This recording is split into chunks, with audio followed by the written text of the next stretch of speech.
अल्लाहुम्मा आमीन या इलाही रहम फरमा मुस्तफा के वास्ते या रसूल अल्लाह करम कीजिए खुदा के वास्ते।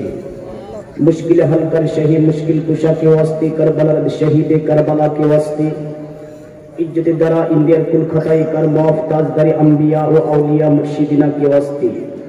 बाहरी सिद्दी शेरी हाथ दुनिया से शैतानों से बचा कादिरी कर कादिरी रा कदरे में उठा कदरे अब्दुल कादिर कुदरत नमा के वास्ते।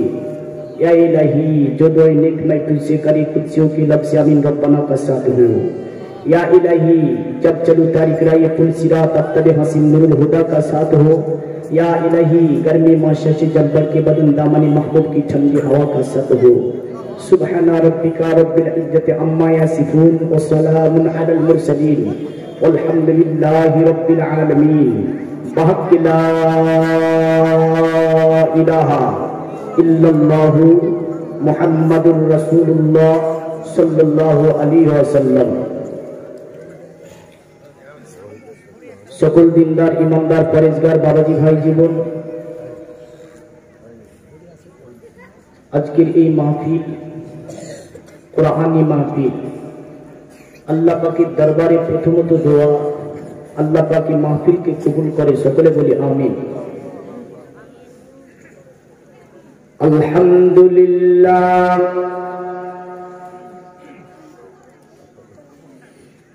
আলহামদুলিল্লাহি কাফা ওয়াস সালাতু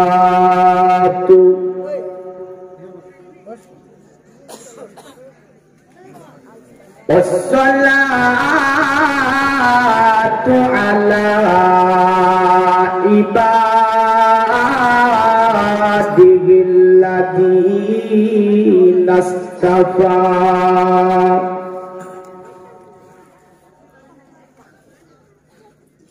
أما بعد فأعوذ بالله من الشيطان الرجيم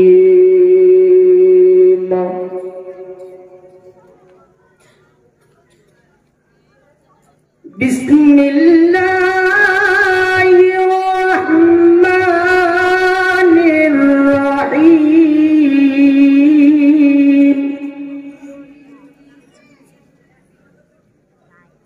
إن الدين عند الله الإسلام أو كما قال الله تبارك وتعالى في كلامه المجيد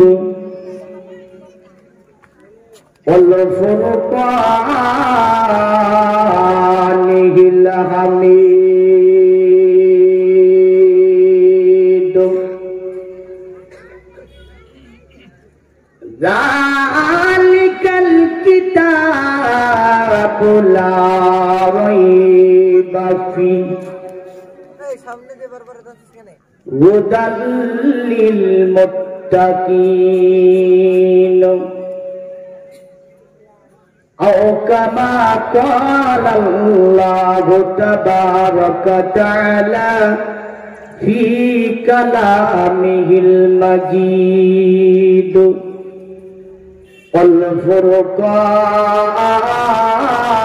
والفرقان الحميد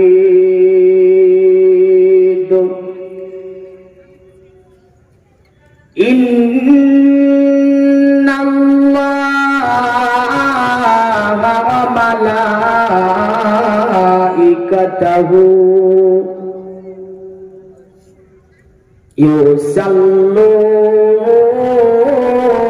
يصلون على النبي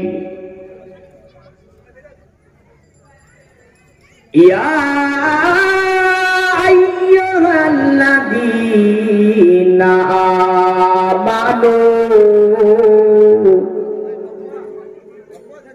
صلوا عليه وسلموا تسليما اللهم صل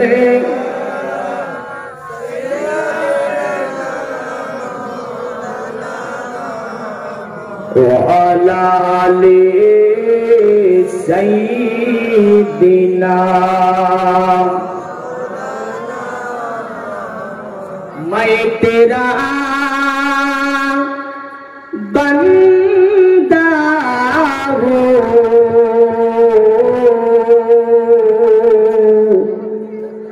तू मेरा मौला है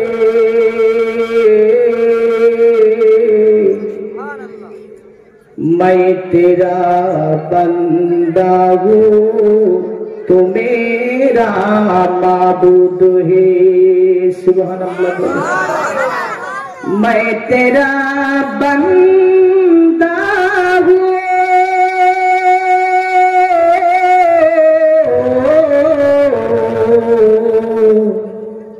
तू मेरा मौला है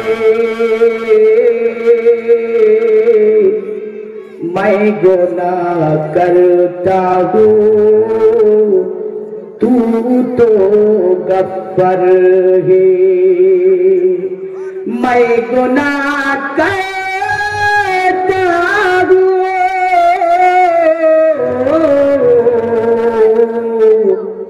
तू तो सत्तारी है अल्लाहुम्मा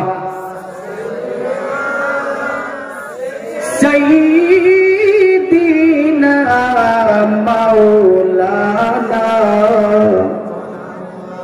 व अला आलि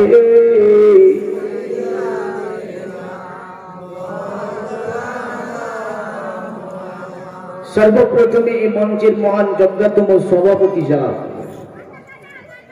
অতঃপর আমার সামনে উপবিষ্ট শ্রোতা মণ্ডলী মঞ্চে থাকা সকল দিনদার ইমানদার পরিজগার আশিকান জাকিরান সকলকে আমার আন্তরিক ভালোবাসা ও সালাম আসসালামু আলাইকুম ওয়া রাহমাতুল্লাহি ওয়া বারাকাতুহু আলহামদুলিল্লাহ সমস্ত হাম নাত তারিফ প্রশংসা দোয়া ও সালাম সেই মহান স্রষ্টা রব্বে কায়নাতের জন্য যিনি এক অদ্বিতীয় ওয়াহদাহু লা শারীক জিনার ইঙ্গিতে আজকে এখানে আমরা আসতে পেরেছি তাফসীরুল কোরআন মাহফিল দ্বিতীয়তম রজনী আল্লাহ পাক আমাদেরকে ধৈর্য সহকারে বসার তৌফিক দান করেছেন আমরা ধৈর্য সহকারে এখানে বসেছি মহান আল্লাহ পাক আমাদের শ্বাসকার্য পরিচালনা করছেন যে আল্লাহ হায়াতদাতা রিজিকদাতা পালনকর্তা ভূপতি বিশ্ব পালক অল পৃথিবীর মধ্যে স্থল খাদ্যের সমাল বন্টনকারী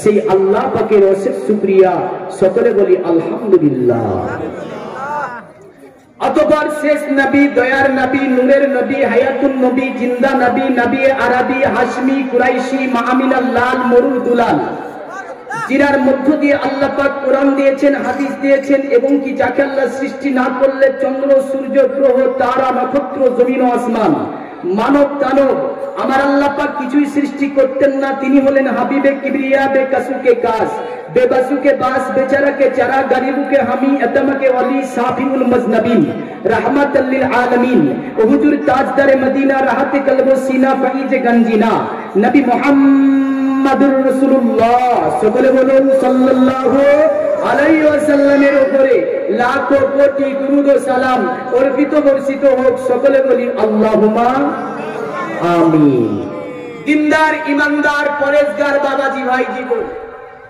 আল্লাহ পাকের কোরআন থেকে কথা হবে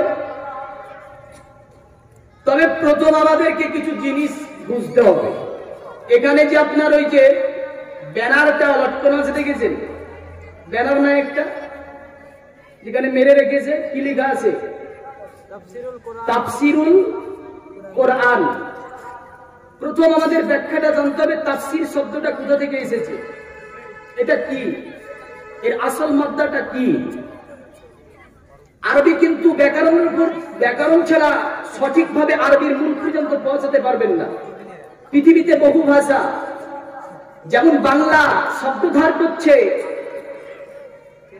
হিন্দির কাছে হিন্দি শব্দধার করছে উর্দুর কাছে উর্দু শব্দধার করছে আরবিকের কাছে বলুন সুবহানাল্লাহ ইংলিশ শব্দধার করছে সেমেটিকের কাছে ইংলিশ শব্দধার করছে ল্যাটিনের কাছে, ল্যাটিন শব্দধার করছে সেমেটিকের কাছে, সেমেটিক শব্দধার করছে আপনার হামারি থেকে, হামারির কাছে, এমন করে হামারি শব্দধার করছে ফারসি থেকে, ফারসি শব্দধার করছে আরবিকের কাছে। বলুন সুবহানাল্লাহ।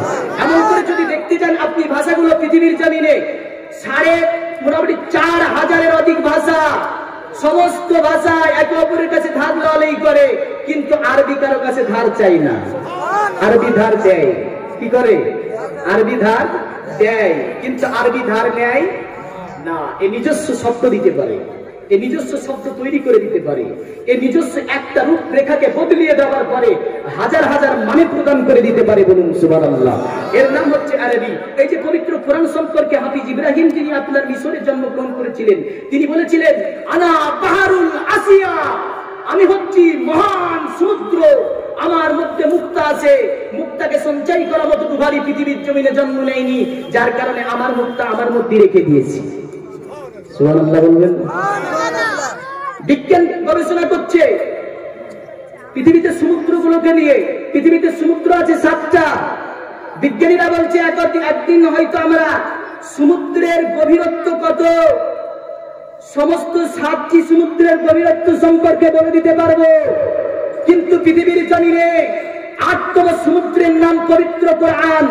কিয়ামত পর্যন্তের গভীরত্ব কত আছে কেউ যা বলতে পারবে না। বলুন সুবহানাল্লাহ। তাহলে এই কোরআন যে তাফসীরুল কোরআন শব্দটা আসছে সাফারা শব্দ থেকে। মনে রাখবেন, এগুলি রেকর্ড হচ্ছে, আশা করি সকলের কাছে আছে। সাফারা বাবে তাফঈল থেকে আসছে। সাফারা ইউসাফিরু তাফসীরান, মানে পরিষ্কার করে দেওয়া, প্রতিটা গিরাকে খুলে দেওয়া, ব্যাখ্যা করা। এক কথায় ওর মধ্যে যাহা কিছু আছে সমস্ত বিষয় প্রকাশ করিয়ে মানুষের সম্মুখে তুলে ধরার নাম তাফসীর। বলুন সুবহানাল্লাহ। তাহলে এর মধ্যে কি আছে একটু ঢুকতে হবে তো, না হবে না? ঢুকতে হবে। মানে এক অনুবাদ হয়, যাকে তরজমা বলা হয়, আর এক ব্যাখ্যা হয়, যাকে তাফসীর বলা হয়। তো তাফসীর শব্দটা এমন শব্দ যে বিলকুল আপনার কি হবে, পরিষ্কার হবে। মানে ওই বিষয়টা কি বলতে চাচ্ছি। তো দেখেন, ওই বিষয়টা পরিষ্কার করতে গিয়ে পৃথিবীতে 113খানা তাফসীর লেখা হয়েছে। কখানা? 113খানা। আমার তাফসীরে প্রায় হাওলা থাকবে, কারণ হাওলা ব্যতীত তাফসীর করবো না। আর তাফসীর গুলো হাওলা দিব যেগুলো সমস্ত অতি পুরাতন তাফসীর। তো যাই হোক, আমি আসি আল্লাহ পাকের কোরআনের সূরা কটা আছে? 114টি জানা আছে সকলে, যে 114টা সূরা। আচ্ছা, আয়াত কত? 6666 মুখস্থ সব, যে আয়াত 6666, রুকু 540টি। তো এই যে পবিত্র কুরআনুল কারীমে 114টি সূরা, 540টি রুকু, 6666 আয়াতে ভরা। যদি আপনার আমার কোনো বিষয়ে যদি বেঁধে যাই, ওই আয়াতটা কমানো যাবে, বাড়ানো যাবে?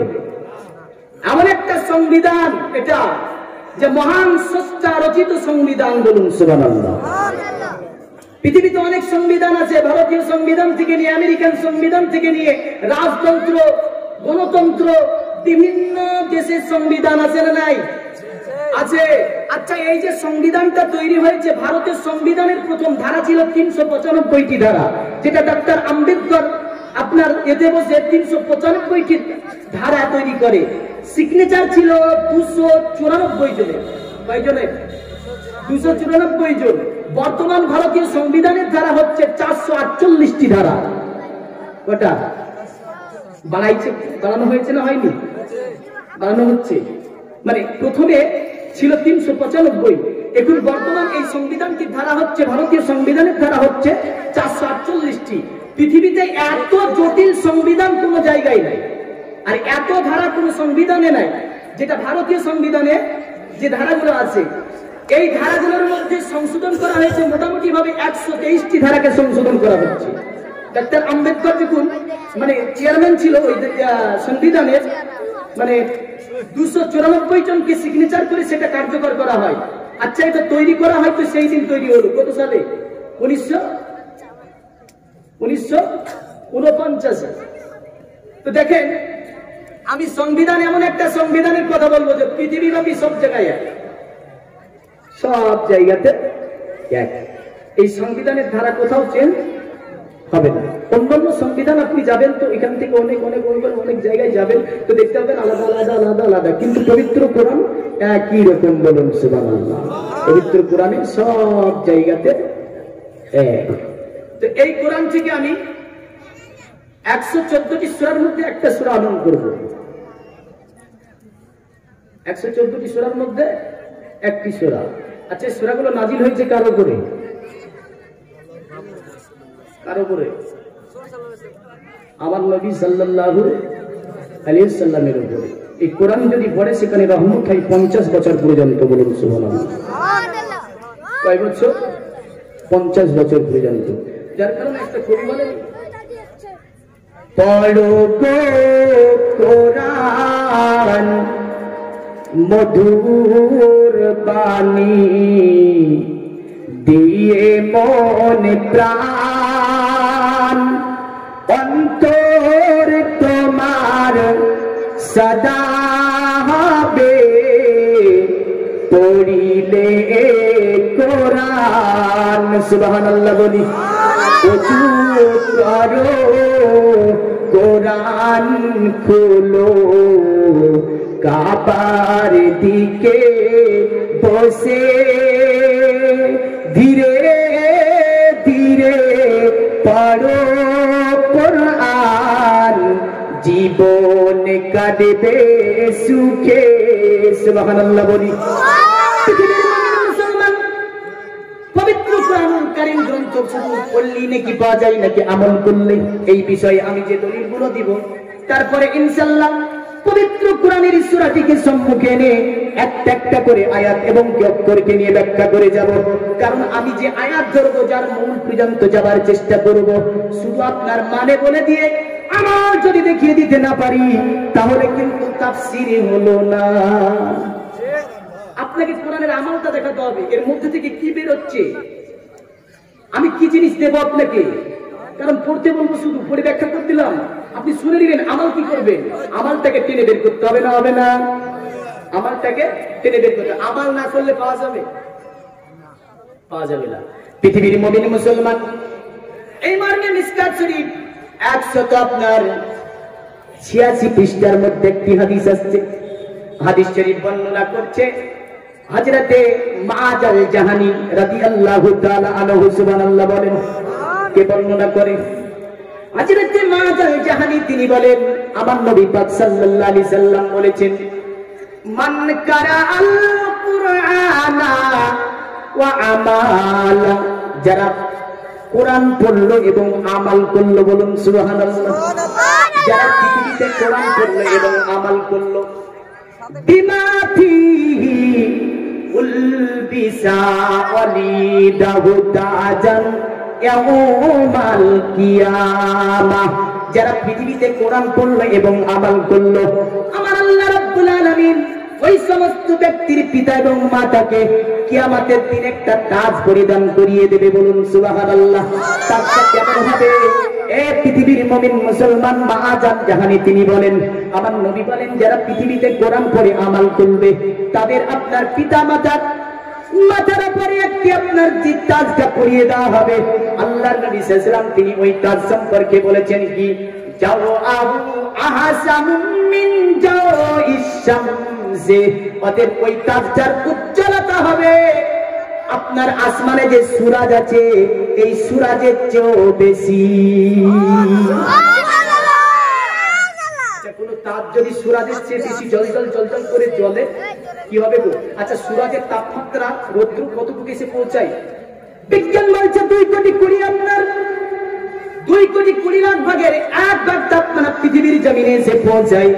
যদি 2,20,00,000 ভাগের 1 ভাগ তাপমাত্রা পৃথিবীর জমিনে পৌঁছানোতে সমগ্র পৃথিবীকে আলোকিত বানিয়ে দেয়, সমগ্র পৃথিবীতে যদি তার লাইট আপনার সমস্ত দিকে ফেলিয়ে দেয়, ঘর পর্যন্ত আলোকিত বানিয়ে দেয়, বলেন ওই তাজটা যদি মানে কিয়ামতে যে তাজটা পরাবে আল্লাহ, ওই তাজটা যদি সূরজের চেয়েও যদি উজ্জ্বল হয় তাহলে ওই তাজ তো থাকবে কাছাকাছি, কাছাকাছি থাকবে না, ওই দূরে থাকবে না, মানে ওদের মাথার উপর থাকবে, আর ওর রৌশনটা হবে সুরাজের চেয়েও উজ্জ্বল, সুরাজের চেয়েও উজ্জ্বল। মাসারবাসী বলবে কি ব্যাপার, এত সুন্দর তাজ পৃথিবীর জমিনে এমন কি আমল করলো যে আল্লাহ রাব্বুল আলামিন এদের মাথার উপরে এত সুন্দর তাজ ভরিয়ে দিয়েছে।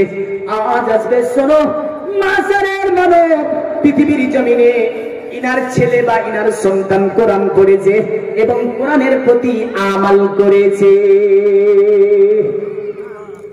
আমল লাগবে না লাগবে না, জোরে বলুন লাগবে না লাগবে না? তাহলে আমল লাগবে তো, আমলবিহীন কোনো কাজ নাই। কোরআনকে আবু জেহেল বুঝতো না নাকি?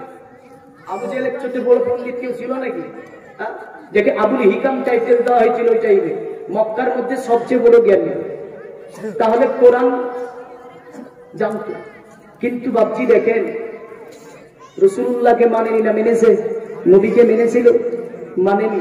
নবীর ভালোবাসা ছিল না, হিংসা ছিল ওর মধ্যে, কারণ নবীকে নেতা হতে দেবে না, আরবে নবীকে নেতা হতে দেবে না, এই হিংসাটা ছিল। তো দেখেন এই পবিত্র কুরআনুল কারীম গ্রন্থের মধ্য থেকে এই যে আপনার যারা পড়বে ও আমাল করবে, আমি বলেছি শুধু পড়লে হবে না, এর প্রতি আমালও করতে হবে। তাহলে এই আমালগুলো বের করার চেষ্টা করতে হবে এদিক থেকে। তাহলে আমালগুলো 114টি সূরার মধ্যে আজকে আমি যে সূরাটি আপনাদের সম্মুখে উপস্থাপন করব, সূরাটি হচ্ছে মাক্কি, মানে মক্কাতে নাজিল হয়েছে।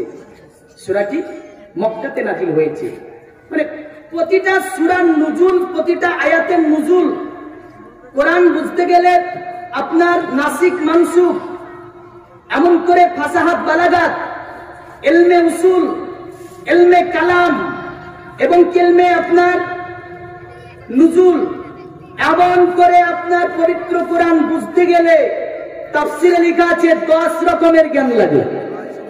কয় রকমের? 10 রকমের। এখন এক রকমের জেনে সব বুঝে নিয়েছেন না? বুঝিনি। একটা শব্দের উপরে, এ শব্দ পাশাপাশি নাকি বালিক কালাম, এর নুজুলের ব্যাপারটা কি দেখো, এ শব্দটি নাসিক নাকি মানসুখ, শব্দটি নাজিল করল আল্লাহ রাব্বুল আলামিন, এর অর্থ কত প্রকারের হতে পারে, কার সানে আসলে এমন শব্দ, শব্দগুলি মুফাসসির বিদ্বান কটি ভাগে ভাগ করছেন, ইত্যাদি ভাবে আমাদের দেখতে হবে তাফসীর। ও কি বলা হয়েছে তাফসীর।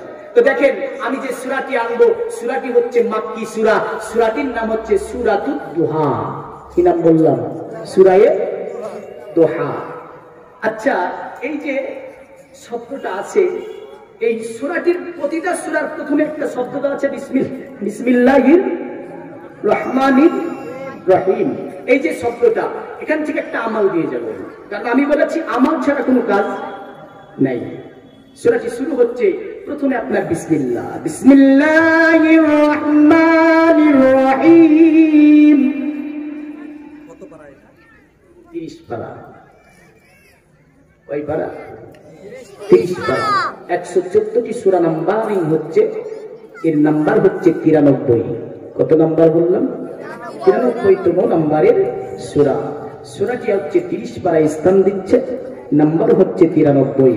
আল্লাহ পাক তিনি আপনার সূরাটি শুরু করছেন, প্রতিটা আপনার আল্লাহর নামে দেওয়া হয়েছে। কেবল সূরা তাওবার মধ্যে বিসমিল্লাহ আনাওয়াম করা হচ্ছে না, কিন্তু সূরা নামালের মধ্যে আবার 2 বার বিসমিল্লাহ পড়ে দেওয়া হচ্ছে। বলুন সুবহানাল্লাহ। সূরা নামালের মধ্যে 2 বার বিসমিল্লাহ পড়ে দেওয়া হয়েছে। দেখেন শুরু হচ্ছে বিসমিল্লাহির রহমানির রহিম।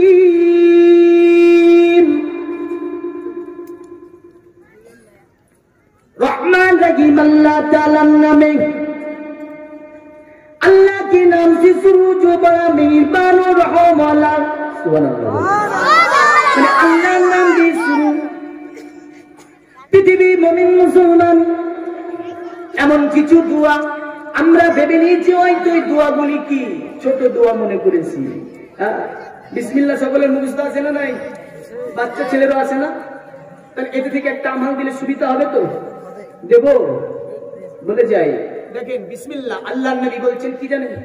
কুল্লু আমরিন জিবাল্লাম ইবদাআ বিসমিল্লাহি ফাওয়াদ্দা। পৃথিবী পৃথিবীতে তোমরা যে কোনো কাজ শুরু করার প্রথমে আল্লাহ আল্লাহ আল্লাহর নাম দিয়ে শুরু করো, বলুন সুবহানাল্লাহ। আরেকটা হাদিসে বলছে কুল্লু আমরিন জিবাল্লাম ইবদাআ বিহামদিল্লাহি বাব, যে কোনো কাজ তোমরা শুরু করার প্রথমে আল্লাহর প্রশংসা আল্লাহর হামসানা দিয়ে তোমরা ওই কাজটা শুরু করো, সেই কাজটা সম্পূর্ণ হবে। কি হবে বাবজি? বলেন, জোরে বলেন না। সম্পূর্ণ হবে।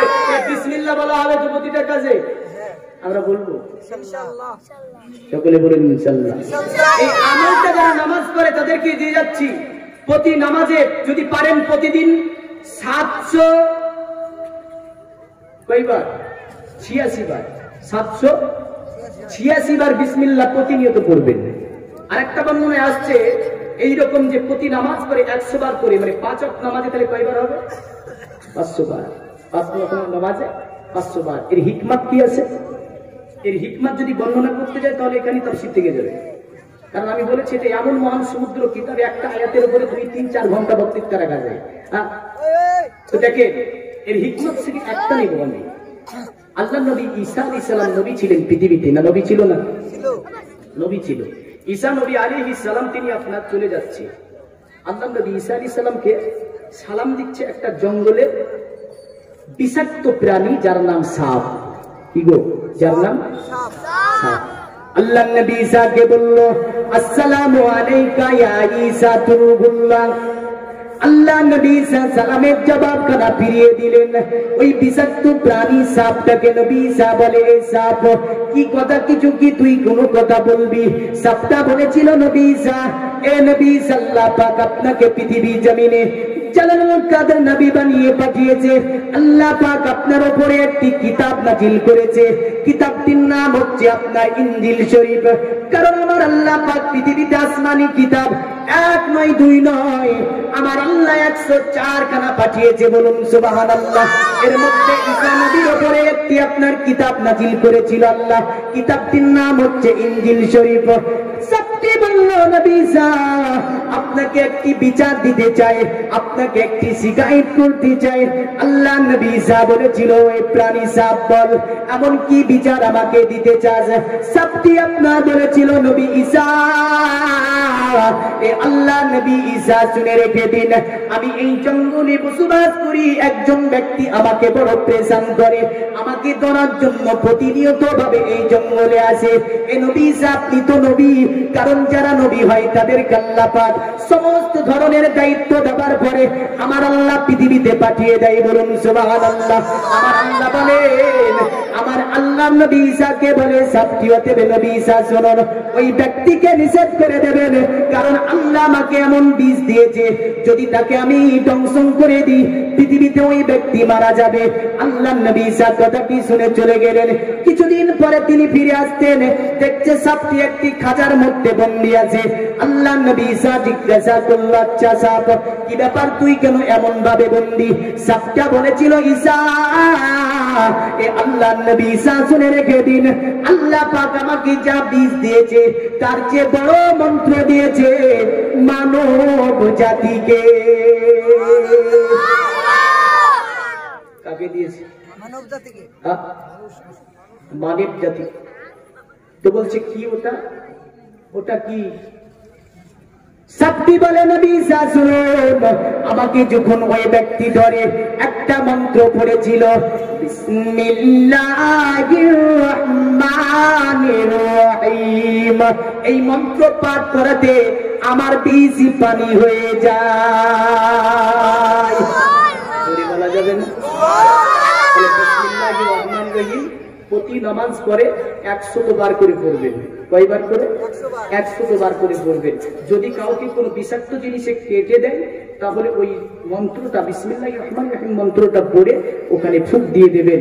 এবং আপনার আল্লাহর রাসূল সাল্লাল্লাহু আলাইহি ওয়াসাল্লাম তিনি বলছেন, বিসমিল্লাহ পড়ে তোমাদের থুক দিয়ে যদি কোনো বিষাক্ত পোকাই তোমাকে কি করে কামড়িয়ে দেয় তাহলে ওই থুক দিয়ে বিসমিল্লাহ বলে 3টি পরস্পর সাদা টুঙ্গি দিয়ে দাগ কেটে দেবে, ওই বিষ তোমার কোনো ক্ষতি করতে পারবে না। তাহলে বিসমিল্লাহির রহমানির রহিম এই আমালটা করবেন। আর ছেলেদেরও বলবো, যুবক অনেক ছেলেরা আছে এখানে, যে কাজই করবে আল্লাহর নাম বিসমিল্লাহ দিয়ে করবে, তাহলে কি হবে? তাহলে আল্লাহ পাকের বরকত বেশি বেশি হবে, বলুন সুবহানাল্লাহ।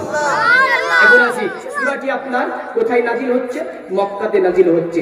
মক্কা মদিনা এই দুটি শব্দ আপনারা শুনে নিয়েছেন যে রাসূলুল্লাহ সাল্লাল্লাহু আলাইহি ওয়াসাল্লাম যখন মক্কাতে ছিলেন ওই সময়তে যে সূরাগুলি নাজিল হচ্ছে ওকে মাক্কি সূরা বলা হয়। আর নবী পাক সাল্লাল্লাহু আলাইহি ওয়াসাল্লাম যখন 622 খ্রিস্টাব্দে হিজরত করে মদিনাতে চলে গেলেন, মদিনার সরজমিনে যে সূরাগুলি নাজিল হচ্ছে নবীর উপরে ওই সূরাগুলিকে বলা হচ্ছে সূরাতুল মাদানিয়া। অতএব এই সূরাগুলি হচ্ছে সূরায়ে মাদানী, মানে মদিনার জমিনে আল্লাহ রাসূল যখন গেলেন মদিনাতে এই সূরাগুলি অবতীর্ণ হয়েছিল। বলুন সুবহানাল্লাহ। দেখেন কারণ অথবা এদিকে দেখে যেতে হবে। আল্লাহ পাক তিনি বলছেন কি, ওয়াদ-দুআ ওয়াল-লাইলি ইযা সাজা। আল্লাহু আকবার বলা যাবে? আল্লাহ পাক তিনি শব্দ নিলেন কি, ওয়াদ-দুহা। কি নিলেন? ওয়াদ-দুহা। অতঃপর শব্দটা আসছে ওয়াল-লাইলি ইযা সাজা। এখানে এই শব্দগুলো আমি আনলাম। প্রথমে আরবি তাফসীর করছেন জালালউদ্দিন সিউতি রাহমাতুল্লাহ আলাইহি। কার তাফসীর বললাম? তিনি লিখছেন দেখেন, ওয়াদ-দুআ ওয়াল-লাইলি ইযা সাজা আউয়ালুন নাগার আও কুল্লাহু। জালালউদ্দিন সিউতি বিখ্যাত আল্লাহর ওলি বান্দা। বলুন সুবহানাল্লাহ। তাফসীরের নাম দিচ্ছেন তাফসীরে জালালাইন। পৃথিবীর জমিনে যত বড় বড় ইউনিভার্সিটি আছে সমস্ত ইউনিভার্সিটিতে তাফসীরে জালালাইন পড়ানো হয়। এমন করে আপনার সমস্ত ইউনিভার্সিটিতে তাফসীর খান আপনার সিলেবাস অন্তর্ভুক্ত করা হয়েছে। তাফসীর লিখছে আউয়ালুন নাগার আও কুল্লাহু, মানে ওয়াদ-দুআ বলতে আমার আল্লাহ রাব্বুল আলামিন প্রভাতকে বোঝাচ্ছে। সকালের প্রথম অংশ, সকালের প্রথম অংশ। তারপর আবার বলছে আউয়ালুন নাহার আও কুল্লাহু, সকালের প্রথম অংশ। নতবা আল্লাহ পাকের এখানে আরেকটা দিক আছে যে তিনি পুরো দিন কি জড়িয়ে দিচ্ছে। বলুন সুবহানাল্লাহ। জালালউদ্দিন সিউতি বলছে যে পুরো দিন কি জড়িয়ে দিচ্ছে। এখানে দুহা শব্দে যে শব্দটা আমার আনছে এখানে কয়েকটা দিক। আচ্ছা, আউয়ালুন নাহার যেটা প্রথম, মানে দিনের শুরু।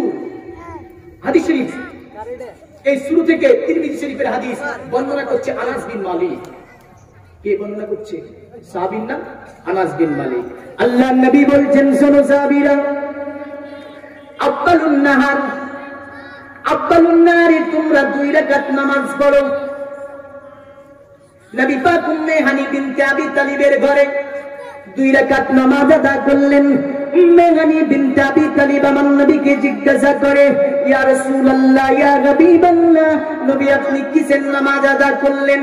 আল্লাহ নবী বলছেন, হাজা সালাতুল ইসরাক, আমি নবী পাক ইশরাকের নামাজ আদা করলাম। বলুন সুবহানাল্লাহ। এই নামাজে আমার নবী পাক পড়ছে মদিনাতুল মুনাওয়ারাতে 4 রাকাত নামাজ। সাহাবীরা জিজ্ঞাসা করলো, ইয়া রাসূলুল্লাহ, ইয়া হাবিবাল্লাহ, ওগো আল্লাহর নবী আপনি কিসের নামাজ আদা করলেন? আল্লাহ নবী বলছেন, আজা সালাতুদ দুহা, এই নামাজটি মক্কাতুল মুকাররমাতে নবী আমার আদা করছেন 630 খ্রিস্টাব্দে 8 রাকাত নামাজ। আল্লাহ নবীকে জিজ্ঞাসা করা হলো, মা হাজাস সালাত, নবী কিসের নামাজ পড়ছেন? আল্লাহ নবী বলছে, আজা সালাতুদ দুহা। সুবহানাল্লাহ। দুহা শব্দ আসছে নবী পাক সাল্লাল্লাহু আলাইহি ওয়াসাল্লাম নামাজের মধ্যে বলছে, হাজা সালাতুদ দুহা, আমি নবী পাক দুহার নামাজ পড়লাম। বলুন সুবহানাল্লাহ। আর ইশরাকের নামাজ পড়লে কি হয়? 2টি শব্দ আছে কিন্তু হাদিসে। আরেকটা আমাদের চাটে মসজিদে লেখা থাকতে দেখবেন চাস্তের নামাজ। কি লেখা থাকে? চাস্ত। আর দুহা আর ইশরাকের পার্থক্য কি? চাস্ত, দুহা, ইশরাক। আচ্ছা, ইশরাকের নামাজ কয় রাকাত পড়ে? কেউ পড়ে না। ইশরাকের নামাজ বেশির অংশ মানুষ পড়ে না, কারণ ভাবে যে নামাজ কিছু নাই। কারণ দিনের পর দিন আমাল কমে যায়নি? কমে যায়নি? কমে গিয়েছে। আল্লাহ নবী সাল্লাল্লাহু আলাইহি ওয়াসাল্লাম কি বলছে জানেন? যারা পৃথিবীর জমিনে ইশরাক করবে, তিরমিজির হাদিস, নবী পাক সাল্লাল্লাহু আলাইহি ওয়াসাল্লাম বলছে, যারা প্রভাতে 2 রাকাত ইশরাকের নামাজ পড়বে আল্লাহ পাক তাদের নামায়ে আমালের মধ্যে একটা আদা হজ আর একটা উমরা হজের সওয়াব লিখে দেবে। জোরে বলুন সুবহানাল্লাহ। কয় রাকাত নামাজে? 2 রাকাত। তাহলে সালাতুল ইশরাক হচ্ছে 2 রাকাত। মনে থাকবে তো? আমাল শিখুন। শুনে শুনে শুনে শুনে বাড়ি চলে যাবেন। সকালবেলায় যদি জিজ্ঞাসা করা হয় কি বলা হয়েছে, বলবে এই ঘটনা বলে সব মনে নেই। এগুলো তো মনে থাকবে। সলাতুল ইশরাক কয় রাকাত বললাম? 2 রাকাত। যদি পড়ে কত নেকি পাবে? সহিহ হাদিসের মধ্যে আসছে সলাতুল ইশরাক যদি কেউ পড়ে নাই 2 রাকাত নামাজ, একটা আদা হজ আর একটা উমরা হজের সওয়াব তার নামায়ে আমালে লিখে দেওয়া হবে। আর সলাতুদ দুহা, এই যে দুহা, ওয়াদ-দুহা বলছে আল্লাহ, এই দুহার নামাজ কয় রাকাত কারো জানা আছে? কারো জানা নেই। টেরি তো নাই এখানে যে দুহার নামাজ কয় রাকাত। এই দুহার নামাজ হচ্ছে হাদিস শরীফের মধ্যে বর্ণনা আছে, দুহার নামাজ সবচেয়ে বেশি নামাজ হচ্ছে 12 রাকাত, আর কমের মধ্যে 8 রাকাত নামাজ। বলুন সুবহানাল্লাহ।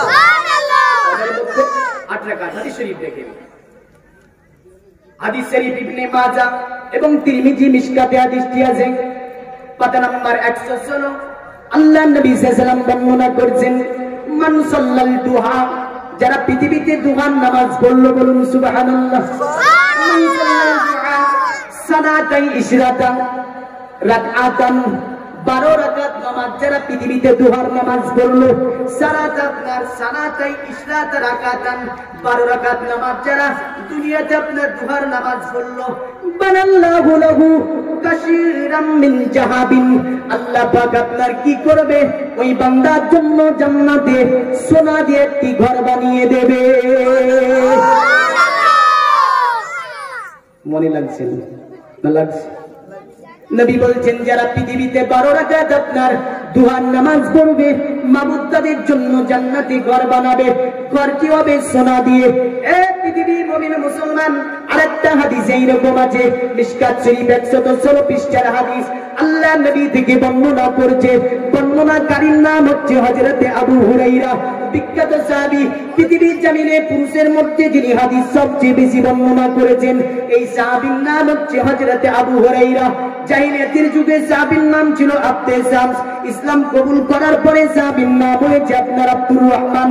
অতঃপর আমার নবী পাক সাল্লাল্লাহু আলাইহি ওয়াসাল্লাম সাহাবীকে মুচকি হেসে নাম দিয়েছিল আবু হুরায়রা। আল্লাহ উম্মা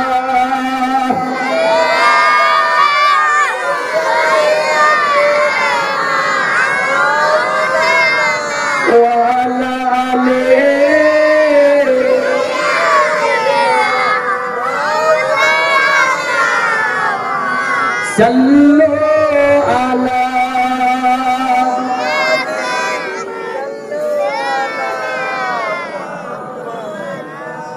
हरे दम जुबान से निकालो पाक नामे,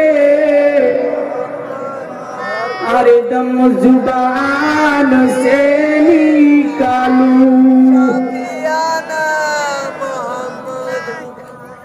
আমি বলতেছিলাম যে দুহার নামাজ 12 রাকাত হলো। তো এবার আসেন, শব্দটা আসছে যে ইজা সাজা, গাত্তালি লাজামিহি আও সাকানা, তাফসীরে জালালাইন লিখছে গাত্তালি লাজামিহি আও সাকানা। সাজা বলতে, সাজা শব্দটির 3টি অর্থ আছে। বলুন সুবহানাল্লাহ। সুবহানাল্লাহ। 3টি অর্থ আছে।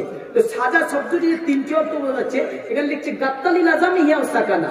সাজা শব্দ আছে আপনার 1 নাম্বার সাকানা, সাজা বা মানে আপনার সাকানা, সাজা বা মানে আজলামা, সাজা বা মানে আপনার গাত্তা। সাকানা মানে কি? সাকানা মানে আপনার অন্ধকার হয়েছে, কোলাহল মুক্ত হয়েছে, স্তব্ধ হয়েছে। আজলামা মানে আপনার আচ্ছন্নিত হয়েছে, গাত্তা মানে ঢেলে ফেলেছে, আচ্ছাদিত হয়েছে। বলুন সুবহানাল্লাহ। শব্দগুলো যদি বুঝতে আপনার একটি শব্দ থেকে কতটা শব্দ আপনার তাফসীরে আছে দেখেন। মানে সাকানা এমন একটা শব্দ, আজলামা এমন একটা শব্দ, গাত্তা এমন একটা শব্দ যেটা সমস্তই সাজা থেকে নির্গিত হচ্ছে। বলে 3টি মানে এখানে গ্রহণযোগ্য হবে। বলুন সুবহানাল্লাহ। কারণ আমার তিনি কসম করছে ওয়াদ-দুহা ওয়াল-লাইলি ইজা সাজা, আমি আল্লাহ পাক দুহার কসম করছি, আমি আল্লাহ পাক রাত্রির, আমি অন্ধকারে যখন রাত্রি আচ্ছন্নিত হয়, ওই অন্ধকারে আচ্ছন্নিত যখন হয়ে যায় ওই সময়ের কসম করছি। বলুন সুবহানাল্লাহ। আমি আল্লাহ পাক কসম কেন করছি জানেন? কসম করার পিছনে কারণ থাকবে না থাকবে না? আল্লাহ বলছে আমি দুটি কসম করছি, অতএব দুহার কসম নিচ্ছি আমি আল্লাহ, আর আমিও আল্লাহ কসম নিচ্ছি অন্ধকারে যখন আচ্ছন্নিত হয়ে যায় ওই টাইমের আমি আল্লাহ পাক কসম করছি, মা ওয়াদ্দাআকা রাব্বুকা ওয়া মা ক্বালা। অতএব আপনার প্রতিপালক আপনাকে পরিত্যাগ করেনি, আপনার প্রতিপালক আপনাকে ভুলে যায়নি, আপনার প্রতিপালক আপনাকে বয়কট করেনি। বলুন সুবহানাল্লাহ। পৃথিবীর মুসলমান শব্দগুলোর দিকে দেখবো, প্রথম নজর রাখবো ওয়াদ্দাকা এমন একটা শব্দ, আপনার ব্যাকরণগত দিক থেকে যদি আমরা দেখতে যাই, ওয়াদ্দাকা এমন একটা ক্রিয়াপদ যেটা শর্তহীন অতীতিকাল। কাল কটা আছে? অনেক জেনারেল আছে। কাল কটা গো? কি কি? এক হচ্ছে বর্তমান, ভবিষ্যৎ আর অতীত, আছে না নাই? ওয়াদ্দাকা কোন কাল বুঝতে হবে। প্রথম আল্লাহ বলছে মা ওয়াদ্দাকা রাব্বুকা ওয়া মা ক্বালা। ওয়াদ্দাকা হচ্ছে শর্তহীন অতীতকাল। আল্লাহ বলছে নবী শুধু এখন নয়, আগেও কোনোদিন আপনাকে আমি আল্লাহ ভুলিনি। মানে আপনি যখন আমিনার ঘরে আসলেন ওই দিন থেকে নিয়ে আমি আল্লাহ রাব্বুল আলামিন হালিমার বাড়ি গেলেন, হালিমার বাড়ি থেকে নিয়ে আপনি ফিরে আসছেন এক এক করে এক একজনের কাছে। কোনোদিন কাজ করে নবী গো আপনাকে আমি আল্লাহ পাক ভুলে যাইনি। বলুন সুবহানাল্লাহ। যার কারণে আল্লাহ পাক শব্দ আনছেন মা ওয়াদ্দাকা রাব্বুকা ওয়া মা ক্বালা। আপনার রব আপনাকে পরিত্যাগ করেনি, আপনার রব আপনাকে ভুলে যায়নি। পৃথিবীর মুমিন মুসলমান এবার মনোযোগ দেবেন, কারণ আমি এই আয়াত শরীফ গুলো নাজিল হওয়ার পিছনে যে আপনার নুজুল গুলো আছে নুজুল গুলো বর্ণনা করব।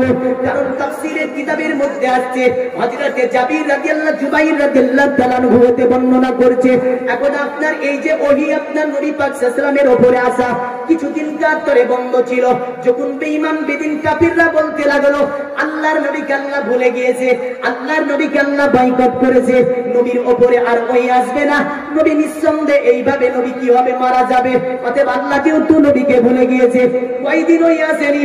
হযরতে আপনার জুবাইর বলছে 12 দিন, হযরতে কালবি বলছেন 15 দিন, হযরতে আব্দুল্লাহ ইবনে আব্বাস বলছেন 25 দিন, হযরতে আপনার মাকাতিল তিনি বলছেন আপনার 40 দিন। কোথায়? তাফসিরে কুরতুবী। তাফসিরে কুরতুবীর মধ্যে লেখা আছে যে 12 দিন, 15 দিন, 25 দিন এবং 40 দিন। তাহলে 12 দিন বা 15 দিন বা আমার সমস্ত নুজুল কোরআনের পরে একটা সারমর্ম থাকবে, কিন্তু মানে সমস্ত তাফসীর বিদ্বান মিলে কি ফয়সালাটা দিলেন, নতুবা বিষয়গুলো বোঝা যাবে না। তাহলে তাফসিরে কুরতুবীর মধ্যে লিখছে যে আপনার 12 দিন, 15 দিন, 25 দিন, আব্দুল্লাহ ইবনে আব্বাসের মত 25 দিন, কালবির মত হচ্ছে আপনার 15 দিন, মাকাতিলের মত হচ্ছে আপনার 40 দিন নবীর উপরে ওহী আসা বন্ধ ছিল। তখন নবী পাক সাল্লাল্লাহু আলাইহি ওয়াসাল্লাম উদ্বিগ্ন হয়ে পড়েন। বেঈমান বেদিন কাফিররা বলতে লাগলো নবীকে আল্লাহ বয়কট করেছে, নবীর প্রতি আর ওহী আসবে না, অতএব নবীকে আল্লাহ ছেড়ে দিয়েছে, নবীকে আর আল্লাহ ভালোবাসে না। ওই টাইমে নবী পাক সাল্লাল্লাহু আলাইহি ওয়াসাল্লাম বড় ব্যথা পেয়েছিলেন। নবী এত ব্যথা পেয়েছিলেন যে বেঈমান বেদিনরা আমাকে এই যে ঠাট্টা বিদ্রুপ করে, আল্লাহ রাসূল ব্যথা পেলেন। ওই ব্যথাকে নিবারণ করার জন্য আল্লাহ এই সূরাতুদ দুহা নাযিল করে। বলুন সুবহানাল্লাহ। নবীকে ব্যথা দেয় কারা? কাফেররা। আর সান্ত্বনা দেয় কে? আল্লাহ কোরআন দিয়ে। বলুন সুবহানাল্লাহ। নবীকে ব্যথা দিয়েছে কাফেররা, আর সান্ত্বনা দেয় আল্লাহ কোরআন দিয়ে আমার নবী সাল্লাল্লাহু আলাইহি ওয়াসাল্লামকে। একটা বর্ণনা তাফসিরে আপনার লোবানের বর্ণনা দেখেন, তাফসিরে লোবানের মধ্যে হযরতে যায়েদ ইবনে আরকাম রাদিয়াল্লাহু তাআলা আনহু বর্ণনা করছেন, নবীর সাহাবী। হযরতে যায়েদ ইবনে আরকাম বর্ণনা করেন আল্লাহ নবীর উপরে ওহী আসা আপনার কিছুদিনকার মতো বন্ধ ছিল। নবী পাকের একজন আপনার চাচা, যার নাম ছিল আবু লাহাব। কি নাম? আবু লাহাবের স্ত্রীর নাম ছিল উম্মে জামিলা। উম্মে জামিলা নবীকে এসে বলে, এ মুহাম্মদুর রাসূলুল্লাহ, কি ব্যাপার, তোমার রব কি তোমাকে ভুলে গিয়েছে? মানে যে শয়তানটি তোমার কাছে আসতো, বলুন নাউজুবিল্লাহ। ভাষাটা বলেছিল উম্মে জামিলা বড় আপনার দুষ্টমতি ছিল, নবীর বড় আপনার দুশমন ছিল, নবীকে এত জ্বালান জ্বালিয়েছিল। নবী যে রাস্তায় চলতো ওই রাস্তায় কি করতো জানেন? কাটা বিছাতো। নবী যে রাস্তায় হাঁটতো ওই রাস্তায় কাটা বিছাতো। এই দুষ্টমতি আপনার আবু লাহাবের স্ত্রী উম্মে জামিলা আল্লাহর নবীকে সে বলছে, নবী ভাতিজা মুহাম্মদ, তোমাকে তোমার আল্লাহ ভুলে গিয়েছে, তোমাকে তোমার কাছে যে শয়তানটা আছে ওটার আছে না হলি নাউজুবিল্লাহ। পৃথিবীর মুমিন মুসলমান আল্লাহর নবী এত দুঃখ পেলেন, এত কষ্ট পেলেন, আল্লাহকে বলে, আল্লাহ মক্কার জমিনে বিরুদ্ধবাদী যারা তাদের কাছে আমি ইসলাম প্রচার করব, কিন্তু আমার ঘর থেকে যে আমাকে এমন কথা বলে যাতে আমি রাসূলুল্লাহ বড় ব্যথা পেয়েছি। আল্লাহ মাবুদ গো, আমার ঘর থেকে যদি এমন কথা আমাকে বলে, বিরুদ্ধবাদীদের সঙ্গে আমি কেমন করে সংগ্রাম করব, কেমন করে দিনে ইসলামকে আমি প্রচার করব। অতএব আল্লাহ, আমার আল্লাহ, তুমি কি আমার প্রতি রাগান্বিত হয়েছো, নারাজ হয়েছো? আমার আল্লাহ ওই টাইমে এই পবিত্র কোরআনের সূরাতুদ দুহা নাজিল করে, বলুন সুবহানাল্লাহ। কতিপয় তাফসীরের বর্ণনার মধ্যে লোবান এবং খাজাইনুল পান তাফসীর খুলে দেখুন, এই সূরাটির আপনার সামনে নজুল লিখছে এইরকম ভাবে, একদা আল্লাহর নবী সাল্লাল্লাহু আলাইহি সাল্লামকে আপনার আরবের বেঈমান বেদিন কাফেরেরা আসার পরে তিনটি প্রশ্ন করেছিল। প্রথম নম্বরে ছিল প্রশ্ন, অতএব আল্লাহর নবী আপনাকে জিজ্ঞাসা করব বাদশা যুলকারনাইন সম্পর্কে, আরেকটা প্রশ্ন ছিল নবীকে জিজ্ঞাসা করবে আত্মারুন সম্পর্কে, আরেকটা নবীকে প্রশ্ন করবে আপনার কি সম্পর্কে। মানে সমগ্র পৃথিবী এমন একজন বাদশা ভ্রমণ করেছিল, ওই বাদশার নামটা আপনাকে বলতে হবে, এমন আল্লাহর নবীর উপরে আপনার প্রশ্ন করেছিল। নবী ওই টাইমে আপনার বলেছিল, আগামীকাল তোমাদেরকে জবাবটা দিয়ে দেব। আল্লাহর নবী সাল্লাল্লাহু আলাইহি সাল্লাম ইনশাআল্লাহ শব্দটা বলেন নাই। কি বলেছিল না? ইনশাআল্লাহ শব্দটা বলে নাই। আমার আল্লাহ রাব্বুল আলামিন তারপরে আপনার তার উপরে নাকি ওই আপনার অবতীর্ণ এই সূরাটি আপনার কিছুদিন পর্যন্ত বন্ধ করে দেন। অতঃপর আমার আল্লাহ পাক এই সূরাটি নাজিল করে। এই পৃথিবীর মুমিন মুসলমান, সাঈদ ইবনে আপনার মুসাইবতে আপনার বর্ণনা আসছে, আল্লাহর নবী সাল্লাল্লাহু আলাইহি সাল্লামের কিছুদিন আপনার একটি প্রস্তর আঘাতে একটি আপনার উংলি আঘাত পেয়েছিল। নবী পাক আপনার রাত্রিকালীন তাহাজ্জুদের নামাজ পড়তে পারেন না। আল্লাহর নবী সাল্লাল্লাহু আলাইহি ওয়াসাল্লাম 2-3 দিন ধরে আপনার ইসলামের কাজ দিনার বন্ধ ছিল। ওই টাইমে আবু জাহল আপনার আবু লাহাবের স্ত্রী উম্মে জামিলা বলেছিল, অতএব মুহাম্মদুর রাসূলুল্লাহ তোমার কাছে যে শয়তানটা আছে, ওই শয়তানটা এসে তোমার কোনো সাহায্য করে না। নবী বড় ব্যথা পেয়েছিলেন, বড় কষ্ট পেয়েছিলেন।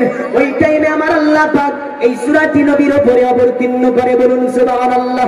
পৃথিবীর মুমিন মুসলমান, এই সূরার আরো আপনার শানে নজুল সম্পর্কে বিভিন্ন তাফসীরবিদগণ আপনার আলোচনা করেছে। মোট কথায় আসবে এবার, কি কথায়? এখন বিষয়টা কি ছিল?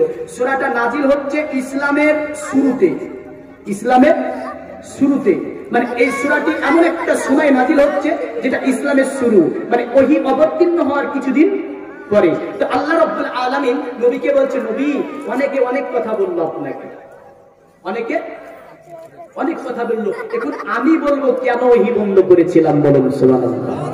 কে বলবে? আল্লাহ বলবে। কেন ওহী বন্ধ করেছিল? হাইওয়েতে কথা হবে না? হাইওয়েতে কথা হবে একটা। আমার আল্লাহর নবী বলেন, আল্লাহ পৃথিবীর জমিনে একজন এক এক রকমের বলে, কাফির বেঈমান বেদিনেরা বলে আপনিও দেখি আমার ভুলে গিয়েছেন। আমার চাচি উম্মে জামিলা অনেক ধরনের আপনাকে নিয়ে অনেক বেদবিমূলক কথা বলে। আমার আল্লাহ পাক আপনি কি আমার উপরে নারাজ হয়েছেন? আপনি কি আমার উপরে নারাজ হয়ে ওই অবতীর্ণ বন্ধ করেছেন? আমার নবীকে আল্লাহ বলে, হাবিব ব্যথা পাবেন না, আমার নবী আপনি চিন্তা করবেন না। নবী গো শুনুন, আমি আল্লাহ, ওহী আমি আল্লাহ এই কারণে বন্ধ করেছিলাম, মানে কিছুদিন আমি আল্লাহ বিরতি রেখেছি। কি গো বিরতি বুঝেন? খেলা হতে হতে বিরতি হয় না? যে কোনো কাজ চলাকালীন একটা বিরতির সময় থাকে না? আল্লাহ বলছে আমি বিরতি রেখেছি, কারণ ওহির প্রথম আপনার ভারটা বড় কষ্ট ছিল। আল্লাহ নবীর আপনার স্ত্রী হযরতে খাদিজা বলেন, নবীর উপরে প্রথম যখন ওহী অবতীর্ণ হয়, নবী আমার এত কষ্ট পেয়েছিল, তীব্র বুখার এসেছিল। উম্মুল মুমিনিন মায়েশা বর্ণনা করে, নবীর জীবন সংসারে আমি দীর্ঘ 9 বছর ছিলাম। আল্লাহ নবীর উপরে আমি কোরআন শরীফ অবতীর্ণ হতে দেখেছি। আল্লাহ নবীর উপরে যখন কোরআন শরীফ অবতীর্ণ হতো, নবী পাকের চেহারাটি লাল বর্ণ ধারণ করত, প্রতিটা পশমের গোড়া দিয়ে ঘাম মোবারক বেরিয়ে আসতো। এবং আল্লাহ নবী সাল্লাল্লাহু আলাইহি ওয়াসাল্লাম যদি কোনো উটনির পিছনে থাকতেন, উটনির পিঠ থেকে আল্লাহ নবী নেমে যেতেন। অতঃপর পবিত্র কোরআন নবী পাকের উপরে অবতীর্ণ করা হতো, বলুন সুবহানাল্লাহ। পৃথিবীর মুমিন মুসলমান, কিতাবে বর্ণনা নবী পাকের স্ত্রী বলেন, সারা পৃথিবীর মুমিন মুসলমান, আল্লাহ পাক এই কিতাবটি যদি আপনার আমার নবীর উপরে অবতীর্ণ না করে মক্কা মদিনা জমিনের কোন পাহাড়ের উপর আল্লাহ পাক এই কিতাবটাকে অবতীর্ণ করত, পাহাড়ের পার বরদাস্ত করতে পারতো না, পাহাড়ের ইট বরদাস্ত করতে পারতো না, পাহাড় চূর্ণ বেচূর্ণ হয়ে তুলার মতো উড়ে উড়ে উড়ে উড়ে চলে যেত। পৃথিবী মুমিন মুসলমান আমার আল্লাহ তাই বলে, নবী কিছুদিন বিরতি দিয়েছি যাতে ওই কষ্ট আপনার অনুভূতি না হয়। আমি আল্লাহ পাক ওহির প্রথম সূচনা, ওহি যেহেতু প্রথম, আপনি অনেক কষ্ট পাচ্ছেন, যার কারণে আমি আল্লাহ একটা বিরতি রেখেছি। বলুন সুবহানাল্লাহ। আল্লাহুম্মা সাল্লি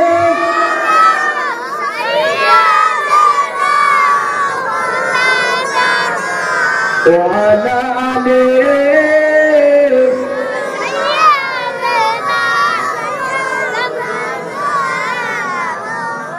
apareço o premique belal ওই নাম তেরি জগতে পীরে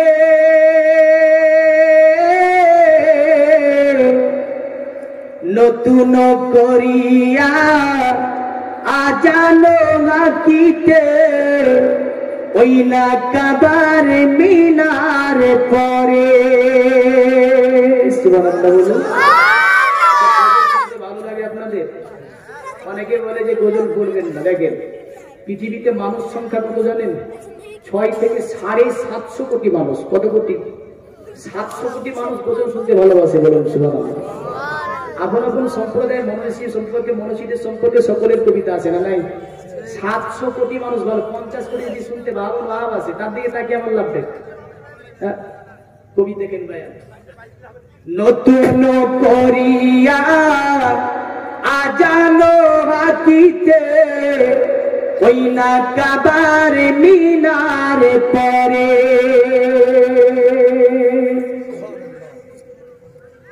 দিয়ে যে আমার পৃথিবীর সাপোর্ট বলে যে দুটি কথা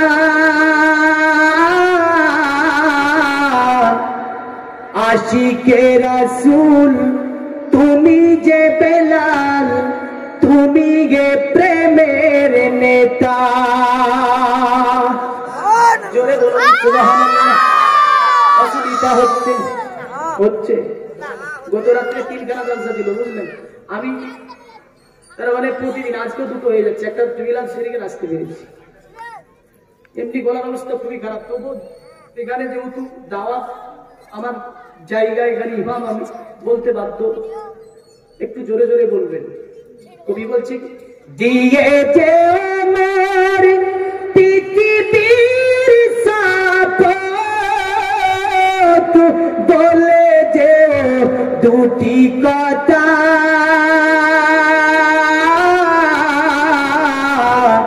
আশিকে রাসূল তুমি গে বেলাল তুমি যে প্রেমের নেতা। আশিকে রাসূল তুমি যে বেলাল তুমি যে প্রেমের নেতা। আবার এসো ও প্রেমিক বেলাল ওই নাম তেরি জগতে ফিরে নতুন করিয়া আজানো গাকিতে ওই না কাবার মিনার পরে।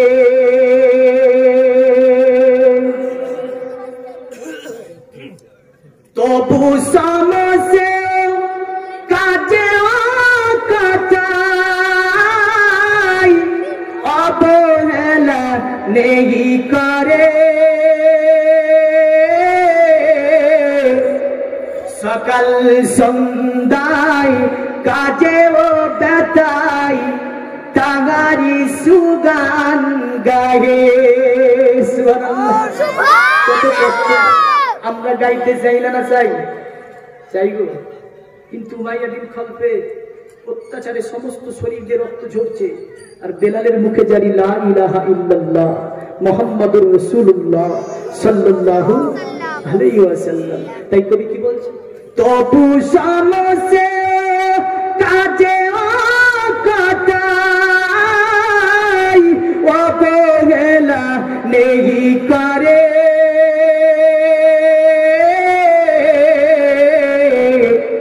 সকাল সন্ধ্যায় কাজে ও বেতাই তাহারি সুগান গায়ে, আবার সো ও প্রেমিক বেলাল ওই নামদেরই জগতে ফিরে, নতুন করিয়া আজানো গাকিতে ওই না কাবার মিনারে পরে। আল্লাহুম্মা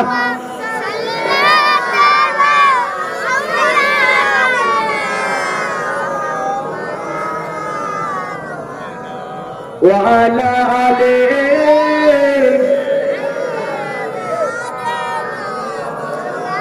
আল্লাহ বলছেন মা ওয়াদ্দাকা রব্বুকা ওয়া মা ক্বালা, নবী আপনাকে ভুলে যাইনি, পরিত্যাগ করে দিইনি। অতএব আপনাকে আমি আল্লাহ পাক বিরতির কারণে কিছুদিনের মতো ওহী পাঠানো বন্ধ করেছি। বলুন সুবহানাল্লাহ। খবরদার মুমিন মুসলমান, নবী পাকের উপরে এমন কোন শব্দ ব্যবহার করবেন না যাতে আপনার ঈমানটা নষ্ট হয়ে যাবে। নবীর উপরে শব্দ এমন কোন বেদবিমূলক শব্দ ব্যবহার করবেন না যাতে আপনার ইবাদতগুলিকে আল্লাহ নষ্ট করে দেবে। কারণ আল্লাহ পাক নিজে শিক্ষা দিচ্ছেন নবীকে, নবীর ভুল ধরলে আল্লাহ ধরবে, আপনাকে আমাকে ধরার আপনার কোনো অনুমতি আল্লাহ দেয় না। আল্লাহ বলে আমার নবী পাককে আমি শিক্ষা দিয়েছি, নবী কোথায় ভুল করে কোথায় ঠিক করে আমি আল্লাহ সেটা ধরিয়ে দেব নবীকে। তুমি ধরার কেউ নাও, কারণ আমি আল্লাহ নিজে নিয়ে নবীকে শিক্ষা দিচ্ছি। কারণ এই কোরআন শিক্ষা দিয়েছে আমার আল্লাহ নবীকে, আমার আল্লাহ নিজেই। বলুন সুবহানাল্লাহ। পৃথিবীর মুমিন মুসলমান আল্লাহ তাই বলে নবী আপনি ব্যথা পাবেন না। বেঈমান বেদিন কাফেররা যদিও আপনাকে অনেক ধরনের কথা বলেছে, আমি আল্লাহ কিন্তু আপনাকে ভুলে যাইনি। আমি আল্লাহ পাক আপনাকে অপছন্দ করিনি, আমি আল্লাহ পাক আপনাকে বয়কট করিনি। নবী আমি কসম করে বলছি আপনি বিশ্বাস করুন, কারণ আমি আল্লাহ যার কারণে দুটি কসম আল্লাহ করেছে। বলুন সুবহানাল্লাহ। অতঃপর এই বয়ান আমার আল্লাহ দিচ্ছে, পরের আয়াত আমি এমন করছি দেখেন, ওয়ালাল আখিরাতু খায়রুন লাকা মিনাল উলা। আল্লাহ বলছে নবী আপনার যে অবস্থা, মানে এই দুনিয়ার যে আখিরাতটা আপনার অতি উত্তম হবে। বলুন সুবহানাল্লাহ। এটা ইসলামী অনুবাদ, আরবি থেকে বাংলা হলো যে আপনার এই দুনিয়ার চেয়ে পরজগৎ উত্তম হবে। মানে আপনার বর্তমান দুনিয়া আপনি যে অবস্থায় আছেন এর চেয়ে পরজগৎটা আপনার কি উত্তম হবে। তাফসীর বিজ্ঞানের আপনার কয়েকটা দিক টেনে আনছেন, কারণ তাফসীর বিজ্ঞান বলেন যেখানে আমার আল্লাহ রাব্বুল আলামিন নবীকে এমন কিছু খুশির সংবাদ দিচ্ছেন, যেমন এই আয়াতে কারিমা নজুল সম্পর্কে বর্ণনা করে বিখ্যাত হাদিসের কিতাব যিনি আপনার সংকলন করেছেন সহিহ কিতাবের মধ্যে সহিহ আবু দাউদ। সুবহানাল্লাহ বলেন। আবু দাউদ রাহমাতুল্লাহ আলাইহি তিনার দালাইল নামক গ্রন্থের মধ্যে আয়াতের নজুল লিখছে, আল্লাহ রাব্বুল আলামিন নবীর পরের উম্মতদের যে বিজয় অতেব হবে ওই বিজয় নবীর সম্মুখে আমার আল্লাহ পাক দেখিয়ে দেয়। ওই টাইমে আমার আল্লাহ পাক এই আয়াতে কারিমা নাযিল করে। বলুন সুবহানাল্লাহ। ইমাম কুরতুবী রাহমাতুল্লাহ আলাইহি তিনিও এই মতই পছন্দ করেছেন, মানে নবী পাক সাল্লাল্লাহু আলাইহি ওয়াসাল্লামের মক্কা জীবন থেকে মদিনার জীবন একটা উত্তম জীবন হবে, এই দিকে আমার আল্লাহর ইঙ্গিত আছে। বলুন সুবহানাল্লাহ। প্রথম দিকটা হচ্ছে আল্লাহ নবীকে আল্লাহ বলছে হাবিব আপনি এখন বড় কষ্ট পাচ্ছেন, পরজগৎটা আপনার জন্য অতি উত্তম হয়ে যাবে। কেমন করে পৃথিবীর মুমিন মুসলমান, আল্লাহ বলছে নবী গো শুনুন, পৃথিবীর জমিনে আপনার ইচ্ছা মতো সুখ আপনি নিয়েছেন, আর কিয়ামতের পরে আমি আল্লাহ পরজগতে আমার ইচ্ছা মতো দেব। বলুন সুবহানাল্লাহ। নবীকে বলছে যে আপনার ইচ্ছা মতো সুখ নিয়েছেন ওখানে, আর কিয়ামতে আমার ইচ্ছা মতো আপনাকে সুখ দেব। কোনটা ভালো হবে? কোনটা ভালো? পরের যা আমাদের কোনটা ভালো হবে? এটা আমাদের কোনটা? এটা হয়নি। আজকে তাফসীর শুনছেন, আগামী কালকে আপনার কি হয়ে জানেন? হ্যাঁ, লিড ভরাই থাকবে, কানে ভরা থাকবে। আজকে তাফসীর কালকে গানা, এই কানে কি কোনো কাজ হবে কি? যে আজকে তাফসীর কালকে গানা, পরশুদিন তাফসীর তরশুদিন গানা, কি হবে? বাস্তব হবে। এগুলো যদি আমরা পরিবর্তন না আনতে পারি তাফসীর থেকে, তাহলে তাফসীর করে কি হবে? পরিবর্তন আনতে হবে। যুবকেদের বলবো, মানবে? গানা শুনবে না? বলো ইনশাল্লাহ শুনবো না। বলো, কর্তব্যটা আমার। গানা থেকে মানা করতে হবে, হবে না? হবে, হবে। আজকে তাফসীর কোরআন শুনছে, আগামীকাল কি বলবে জানেন? হ্যাঁ, আগামীকাল বলবে 2 লাখ ছাড়া বিয়ে করবো, বলবে না? কি বলবে? 2 লাখ ছাড়া হবে না। হ্যাঁ, এগুলো কি হচ্ছে সমাজ? বললে অনেকে রেগে যাবে, নয় রাখবেন না। যুবকেদের একটা ওসিয়ত করে নেব, সকলে বলুন ইনশাল্লাহ ফোন নেব না। বলেন ইনশাল্লাহ নেব না। এদিকে সবাই বলেছি, ওলিয়াত ভাইও বলছি ইনশাল্লাহ। কি করবে বলে? হবে, সকলে বলে দিচ্ছি ইনশাল্লাহ। কিন্তু যাদের নেওয়ার দরকার তারা কিন্তু চালাক হয়ে বসেছে, বলবো না। আর যাদের চালিয়ে দিয়া, সকলে বলছি ইনশাল্লাহ নেব। সকলকে বলতে বলি, যুবকদের বলেছি প্রথমে আমি, কারণ যাদের হয়ে গেছে তাদের আর কি হবে? হ্যাঁ, যাদের বিয়ে হয়নি তাদেরকে বলছি। এগুলো আমাদের উপদেশ, এগুলো মানার দরকার আছে। কারণ ফোন নেওয়া হারাম না? হারাম, হারাম। যুবকদেরকে সচেতন হতে হবে, ফোন নেবে না, খবরদার। হ্যাঁ, খবরদার, ফোন নেবে না। দেখো এখানে আমি আসি, তাহলে পরজগৎটা নবীর কত পরিমাণ হবে। পৃথিবীর মুমিন মুসলমান আমার আল্লাহ বলে, হাবিব গো শুনুন, আপনাকে পৃথিবীতে পাঠিয়েছি। পৃথিবীর জমিনে যাবার পরে আপনি পৃথিবী কুনাই করেন না, পৃথিবী থেকে আপনি আখিরাতকে কুনাই করছেন। বলুন সুবহানাল্লাহ। আগামীকাল শুক্রবার আপনাদের এখানে বাজারে আসবেন, বাজারে সমস্ত খরিদ্দারের কাছে ঘুরবেন, কারো কাছে বেগুন কিনবেন, আলু কিনবেন, মরিচ কিনবেন, পেঁয়াজ কিনবেন। দেখা যাবে যে কারো বেগুন খারাপ, মানে চোট মাছের বেগুন ভালো নাই। হ্যাঁ, চোট মাছ আসছে না, বেগুন ভালো নাই, কুড়াই হবে, হবে কুড়াই। যেটা পছন্দ হবে সেটা কুড়াই করবেন। আল্লাহ বলছে, নবী গো আপনি পৃথিবীর জমিনে পৃথিবী কুড়াই করেন না, আপনি পৃথিবী থেকে আখিরাতকে কুড়াই করে নিয়েছেন। বলুন সুবহানাল্লাহ। আপনার যে ওই জগৎটা দুনিয়ার জগতে, কারণ এই জগৎ সম্পর্কে নবী বলছেন আদ-দুনিয়া মাজরাতুল আখিরা, দুনিয়াটা হচ্ছে উপার্জন করার জায়গা, আর ভোগ করা হচ্ছে পরজগৎ। উপার্জন আছে, নবী বলছেন দুনিয়ায় উপার্জন করো, ভোগ করিবে পরের জগতে। দুনিয়ায় উপার্জন করো, খরচ করবে পরের জগতে। আল্লাহ পাক বলছেন, নবী আপনার এই যে দুনিয়া, অতএব ওই জীবনের যে পরবর্তী জীবনটা অতি উত্তম হবে। আমার আল্লাহ রব্বুল আলামিন সুন্দরভাবে আমার নবীকে বলে, নবী আপনি যে দুনিয়ার জমিনে রয়েছেন, এই দুনিয়াতে যে শান্তি আপনি পেয়েছেন, আপনার প্রশংসা যেমন কিছু মানুষে করে, আপনার অপবাদও কিছু মানুষে করে না? করে না? করেনি? কিছু মানুষ প্রশংসা করেছে নবীর, আবু বকর নবীর প্রশংসা করেছে, এমন করে হযরত আলী নবীর প্রশংসা করেছে, হযরত ওসমান গনি নবীর প্রশংসা করেছে, হযরত উমর ফারুক আযম নবীর প্রশংসা করেছে, হযরত জুবাইর ইবনে আব্দুল্লাহ নবী পাকের প্রশংসা করেছে, আমির মাবিয়া নবী পাকের প্রশংসা করেছে। এমন করে পৃথিবীর জমিনে নবী পাকের সমস্ত সাহাবীরা নবীর প্রশংসা করে। আর আপনার আবু জেহেল নবীর প্রশংসা করেনি? মানে বিরুদ্ধবাদী একটা দল ছিল না? ছিল না? মানে একদল নবীর প্রশংসা করতো, আর একটা দল আপনার নবীর অপবাদ, মানে নবী পাকের হিংসা করতো। আল্লাহ বলছে, নবী পৃথিবীর জমিনে যদিও আপনার মদিনার জীবনটা উত্তম হবে, কিন্তু ওই জীবনে কি হবে? আপনি দুটি দল দেখতে পাবেন, একটা আপনার প্রশংসা করবে, একটা আপনার অপবাদ করবে। কিন্তু আমি আল্লাহ পাক এমন একটা জীবন আপনাকে পরজগতে দেব, যে এই যে এখানে এসে আপনার অপবাদ কেউ দিতে পারবে না। সুবহানাল্লাহ বলেন। ওই জগতে একটাই দল থাকবে নবীর, নবীর প্রশংসা আর প্রশংসা। আর এই জগতে নবী ছিল দুটি দল, ছিল না? একদল নবীর প্রশংসা করত, আর একদল নবীর অপবাদ করত, মানে নবী পাকের উৎসাহ করার চেষ্টা করত।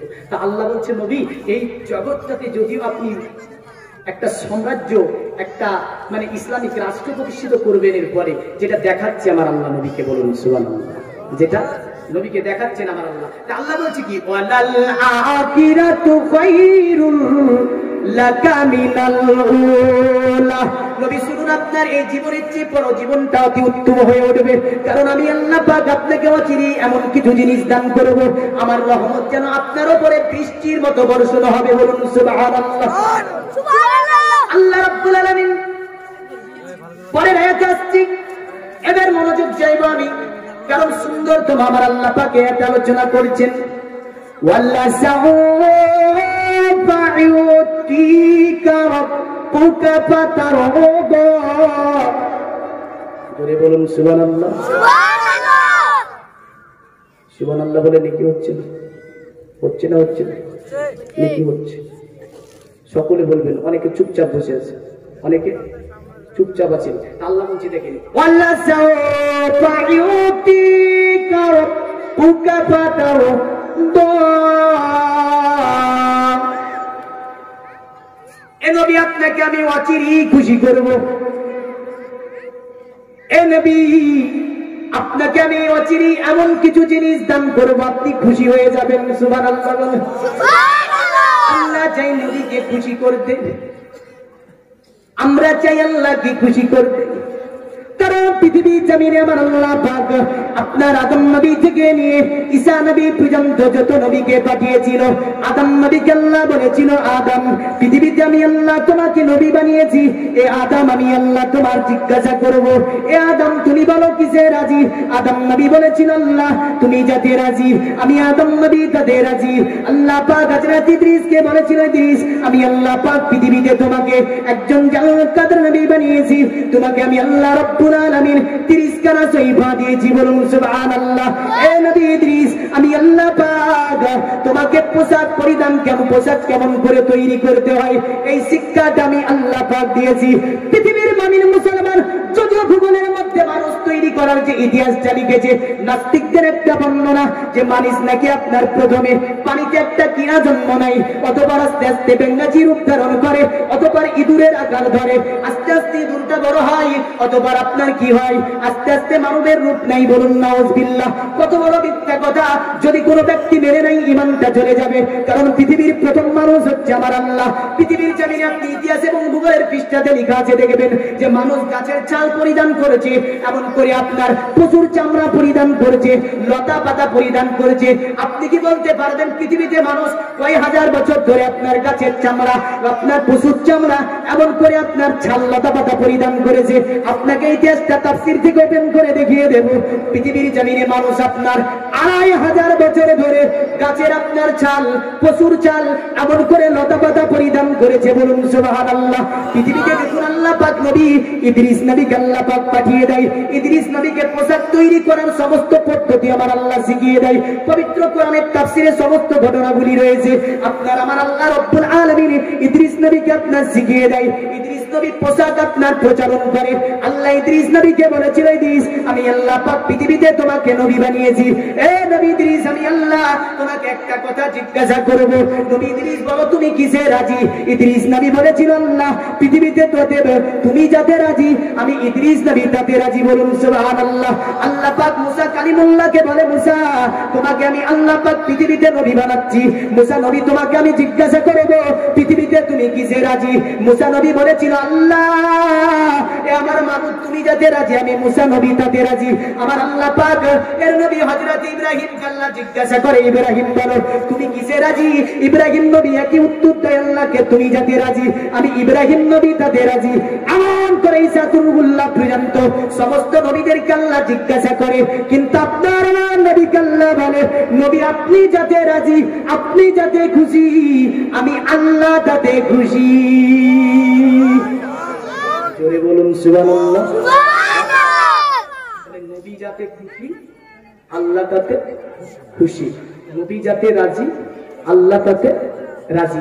আল্লাহ বলছে অচিরেই আপনাকে এমন কিছু দান করব, আপনাকে আমি আল্লাহ খুশি করব। সুবহানাল্লাহ বলে। তাহলে নবী কি নেবে গো? টাকা নেবে?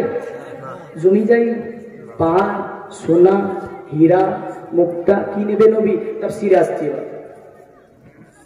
ওয়ালা সাওফা ইউতিকা রাব্বুকা ফাতারদা।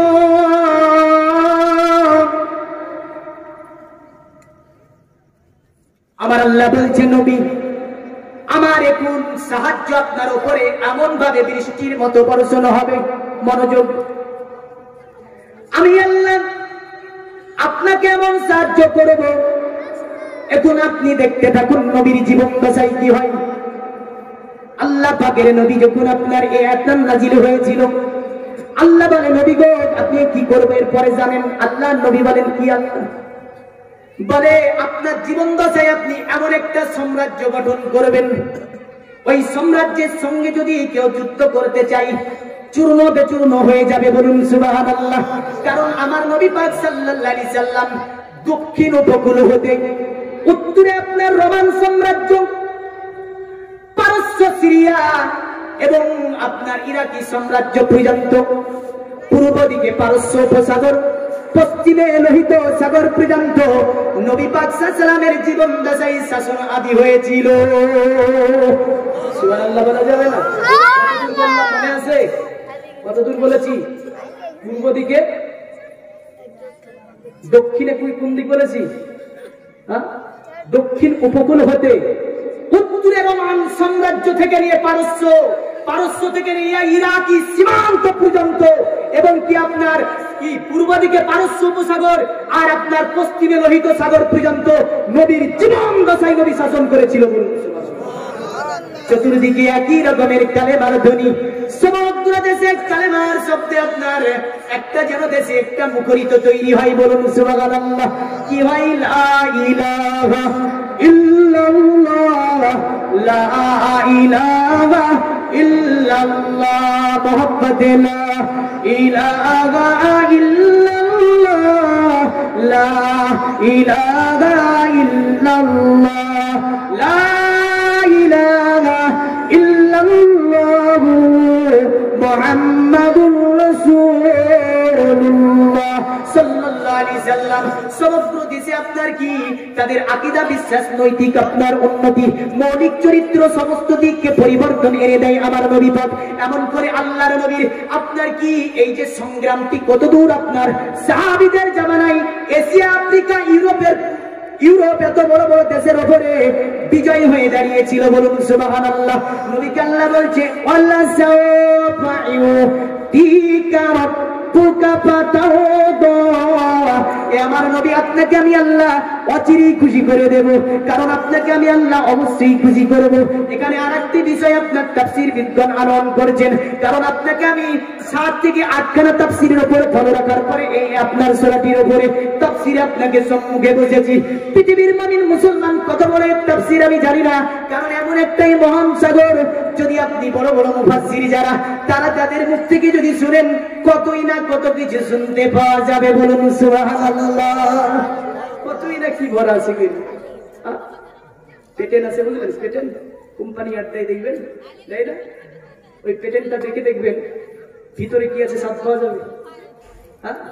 উপরে লিখে দিয়েছে vitamin E, vitamin B, vitamin C, vitamin D, সবই তো একটার মধ্যে। হ্যাঁ, এই যে ডাক্তার বাবু আছে লিখে না, একদম জন্য বলে, হ্যাঁ মানে সব ভিটামিন গুলো আছে এতে। আচ্ছা, ওটা দেখলে কি সব পাওয়া যাবে? বের করতে হবে, এভাবে দেখতে হবে, পাওয়া যাবে না। বলতে হবে পেটেনকে, পাওয়া যাচ্ছে না। ডালতে হবে, দেখতে হবে, তবুও পাওয়া যাচ্ছে না। মুখে দিলে স্বাদ পাওয়া যাবে, পাওয়া যাবে না? যাবে না এবার? হ্যাঁ, বলে একটু মুখে দিলে স্বাদ পাওয়া যাবে, তিতা নাকি মিষ্টি নাকি টক নাকি ঝাল। হ্যাঁ, এর মধ্যে একটা মহান সমুদ্র, এটা মহান সমুদ্র। বাপজি দেখেন নবীর কত বড় মহব্বত আমাদের উপরে। আল্লাহ পাক এই আয়াতে কারিমা দেখেন, আমার নবী পাক সাল্লাল্লাহু আলাইহি ওয়াসাল্লাম দুটি আয়াত পড়বে আরশে আজিমের নিচে সিজদাতে পড়ে। বলুন সুবহানাল্লাহ। আরশে আজিমের নিচে দুটি আয়াত পড়বে। পবিত্র কোরআন আপনার সূরার নাম হচ্ছে সূরা বানী ইসরাঈল। সূরার নাম বানী ইসরাঈল, 12 নাম্বার 15, আয়াত নাম্বার হচ্ছে আপনার 79। কত নাম্বার আয়াত বললাম? 79। যদি পুরো আয়াতটা নবী পাক সাল্লাল্লাহু আলাইহি ওয়াসাল্লাম যেটা কিয়ামতের দিন আরশে আজিমের ঠিক নিচে পড়বেটা কি? আসা আইয়াবআতাকা রাব্বুকা মাকামান মাহমুদা।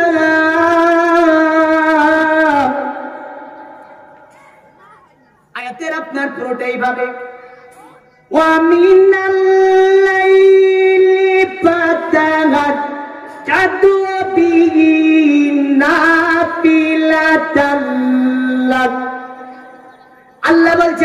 রাতের কিছু অংশ পরে আপনি তাহাজ্জুদের নামাজ প্রতিষ্ঠিত করুন, তাহাজ্জুদের নামাজ কায়েম করুন, বলুন সুবহানাল্লাহ।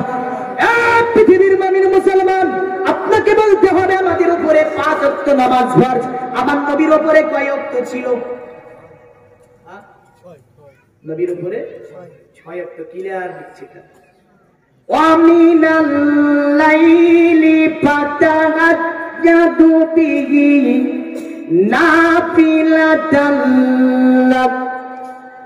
এখানে যদি আপনার শব্দটা দেখেন, তাহাজ্জুদ শব্দ, হাজুদ শব্দ মানে নিদ্রা, আর তাহাজ্জুদ মানে নিদ্রা ছেড়ে দেওয়া, বলুন সুবহানাল্লাহ। হাজুদ শব্দ তো আপনার মানে নিচ্ছেন তাফসীর বিদ্বান যে হাজুদ মানে নিদ্রা, আর তাহাজ্জুদ মানে নিদ্রা ছেড়ে দেওয়া। আল্লাহ রাসূল সাল্লাল্লাহু আলাইহি ওয়াসাল্লামের উপরে তাহাজ্জুদের নামাজ কিন্তু আল্লাহ পাক ফরজ করেছিলেন।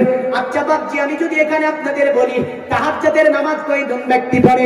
বিশ্ব নবী সাল্লাল্লাহু আলাইহি ওয়াসাল্লাম তিনি বলছেন, যদি আমি এটি আমার উম্মতের উপরে কষ্ট মনে না করতাম, আমি নবী পাক সাল্লাল্লাহু আলাইহি ওয়াসাল্লাম আমি তাহাজ্জুদের নামাজকে আমার উম্মতের উপরে ফরজ করে দিতাম। সুবহানাল্লাহ বলেন। যদি এখন আমি বলি হাত তুলে দেখেন তো তাহাজ্জুদ, ওই কথা আমি বলবো না। তবে আপনার তাহাজ্জুদের মানুষ পাওয়া বড় মুশকিল। মুশকিল না? হ্যাঁ মুশকিল। তাহলে ওয়ালা সাউফা ইউতিকা রাব্বুকা ফাতারদু, এই আয়াত আসা আইয়া আযাকা রাব্বুকা মাকামান মাহমুদা, এই দুটি আয়াত আমার রাসূল সাল্লাল্লাহু আলাইহি ওয়াসাল্লাম কিয়ামতের দিন ওই যে আরশে আজিমের ছায়ার নিচে পড়বে। কি হবে তারপরে আমি আসছি, তবে প্রথম আমি দুটি জিনিস বলে যাব আপনাকে। তাহাজ্জুদের নামাজ যিনারা পড়েন না অবশ্যই পড়ার চেষ্টা করবেন, ইনশাআল্লাহ বলবেন। তাহাজ্জুদের নামাজের দোয়া কবুল হয়, বলুন সুবহানাল্লাহ। কবুল হয় না? তাহাজ্জুদের নামাজের দোয়া কবুল হয়।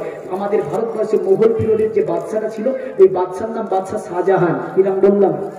শাহজাহান। দিল্লিতে জামে মসজিদ তৈরি করবে, তো বলছে তাহাজ্জুদ যে ব্যক্তি 40 বছর কাজা করেনি ওকে যে একটা ইট বসিয়ে নেব। সুবহানাল্লাহ।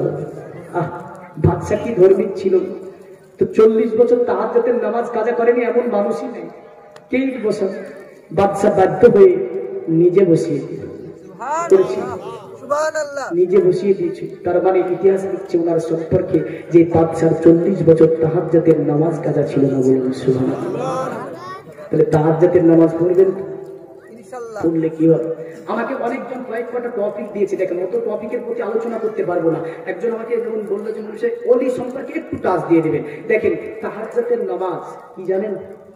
এই মসজিদটা আবার 1.5 হাত কানা। কয় হাত? 1.5 হাত কানা দিয়েছিল। 1.5 হাত। তো কে সোজা করবে? সকলে বললো ভেঙে ফেলো মসজিদ। এই মসজিদ হবে না, ভেঙে ফেলো মসজিদ। শেষ পর্যন্ত আপনার বাদশা গিয়েছিল একটা জঙ্গলে, নেপালের অরণ্য জঙ্গল, যেখানে যাবার পরে হারে বাড়ি শাহ রহমাতুল্লাহ আলাইহি একজন রুগ্ন শুকনো ব্যক্তি, বুঝলেন, ধরে নিয়ে এসেছে মসজিদ সোজা করার জন্য, বলুন সুবহানাল্লাহ। ক্ষমতা আছে না নাই? আছে, আছে। বাদশার মসজিদ দেখলো, মসজিদের এক কোনায় দাঁড়িয়ে আছে। তবে বাদশাকে একটা কথা কি বলেছিল জানেন? বড় ইতিহাসটা লেখা আছে, ছোট্ট করে আমি বলে শোনার মধ্যে এসে যাবে। ইতিহাসের মধ্যে লেখা আছে, বাদশাকে বলছে, বাদশা শাহজাহান শোন, তুই যে এখানে এসেছিস, আমি ঘরে বারে রহমাতুল্লাহ আলাইহি তোর মসজিদ সোজা বানিয়ে দিতে পারবো, কিন্তু বাদশা রে শোন, আমি তোর মসজিদটা সোজা করে দেওয়ার পরে আমি বাদশা অতএব আমি যে হারে বারে যেখানে পড়বো সেখানে আমাকে দাফন করতে হবে। বাদশা অজননে কাঁদতে শুরু করে দিয়েছিল, বলে দিল্লিতে জামে মসজিদ সোজা বানাবেন আপনি, দিল্লির মানুষ আপনাকে দেখবে, আপনার কাছে দোয়া নেবে, আপনার কাছে তেল পানি পরিয়ে নেবে, আপনার কাছে ফুক দিয়ে নেবে, আপনার কাছে আসবে, দোয়া করতে বলবে মানুষ, আপনার কাছ থেকে অনেক উপকার পাবে মানুষ।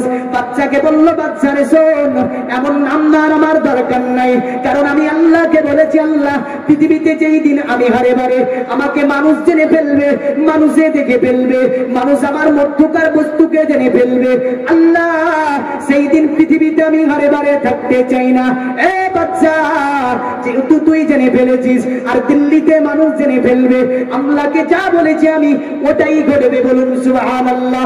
বলে বাচ্চা রে শোন, তোর মসজিদটা সোজা বানাবো, কথাটা রাখতে হবে।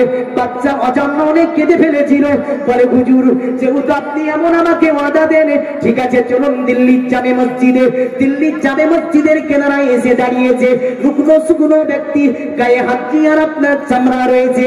আল্লাহকে বলছে, আল্লাহ তোমাকে পাবার জন্য সমস্ত কিছু ছেড়ে দিয়েছি, তো আমি ক্ষুধার্ত অবস্থায় তোমার ইবাদত করেছি, জীবনে কোনোদিন খাবার চাইনি, পিপাসিত অবস্থায় তোমার ইবাদত করেছি, জীবনে কোনোদিন পানি চাইনি। আল্লাহ এমন করে মাবুদ, এ আমার মাবুদ গো শোনো, তোমাকে পাওয়ার জন্য নেপালের অরণ্য জঙ্গলের মধ্যে গাছের পাতা চিবিয়ে চিবিয়ে ইবাদত করেছি। আল্লাহ জীবনে কোনোদিন তোমার কাছে কিছু চাইনি, আজকে একটা জিনিস চাইবো, দিতে হবে।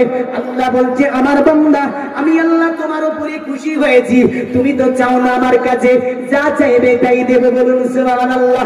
আর আমাদের চাওয়ারও শেষ নাই, দেওয়ারও শেষ নাই, চাওয়ারও শেষ নাই, দেওয়ারও শেষ নাই, তাই না? আর চাওয়ার ঢং ওনার টুকুন টুকুন যাতা মাতা করে চাইতে লাগে, দেবে আল্লাহ। চাওয়া জানতে হবে, চাওয়া জানতে হবে। তো যাই হোক, বাদশার দরবারে এসে মসজিদের কেনারায় দাঁড়িয়ে বলছে আল্লাহ দেবে। আল্লাহ বলছে কি নেবে বলো? বলে মাহমুদ শাহজাহান বড় মসজিদ বানিয়েছে তোমার, এই আল্লাহ তোমার ঘর মসজিদ চিরা করে ফেলেছে, আমি হারে বারে এই মসজিদটাকে সোজা বানিয়ে দিতে চাই, তুমি কি আমাকে একটু সাহায্য করবে না? আল্লাহ আল্লাহ বলছে আমার বান্দা, তুমি হাত লাগিয়ে একটু ধাক্কা মেরে দাও, বাকি কাজ আমি আল্লাহ করে দেব। সুবহানাল্লাহ। পৃথিবীর মুমিন মুসলমান ইতিহাসে লেখা আছে, যখন ওই মসজিদের এক কিনারায় দাঁড়িয়ে মসজিদে হাত দিয়ে টুক করে ঠেলা দিয়ে দিল, কট করে জোরে শব্দ হয়ে দেড় হাত মসজিদ হতে গিয়েছিল। আল্লাহর মহান ওলি আরে বারে রাহমাতুল্লাহ আলাইহি ওই যে দেড় হাত আপনার গর্ত, ওই গর্তের মধ্যে পড়ে গেলেন, ওখানে তার মাজার বানিয়ে দেওয়া হয়েছে। এখনো জিয়ারত করবেন দিল্লি জামে মসজিদে, আরে বারে শাহ রাহমাতুল্লাহ আলাইহির মাজার খানা। বলুন সুবহানাল্লাহ। আল্লাহ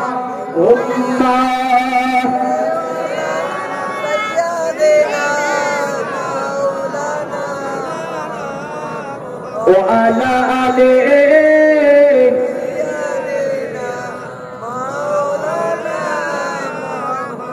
नूर नूर नूराज नूरे एसेছে, আমিনা মায়ের কোলে চাঁদ এসেছে। নূর নূর নূরাজ নূরে এসেছে, আমিনা মায়ের কোলে চাঁদ এসেছে। আয় আয় কে দেখবি নূরেরই পুতুল, মা আমিনা কোলে দলে গোলাপেরই ফুল। আল্লাহুম্মা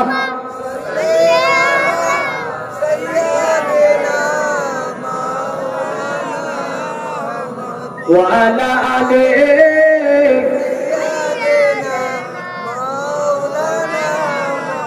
আল্লাহ নবী আল্লাহকে আপনার আরশে আজিমের নিচ থেকে বলবে, আল্লাহ তুমি আমাকে কথা দিয়েছিলে পৃথিবীর জমিনে ওয়ালা সাউফা ইউতিকা রাব্বুকা ফাতারদা, নবী আপনাকে আমি আল্লাহ খুশি করব।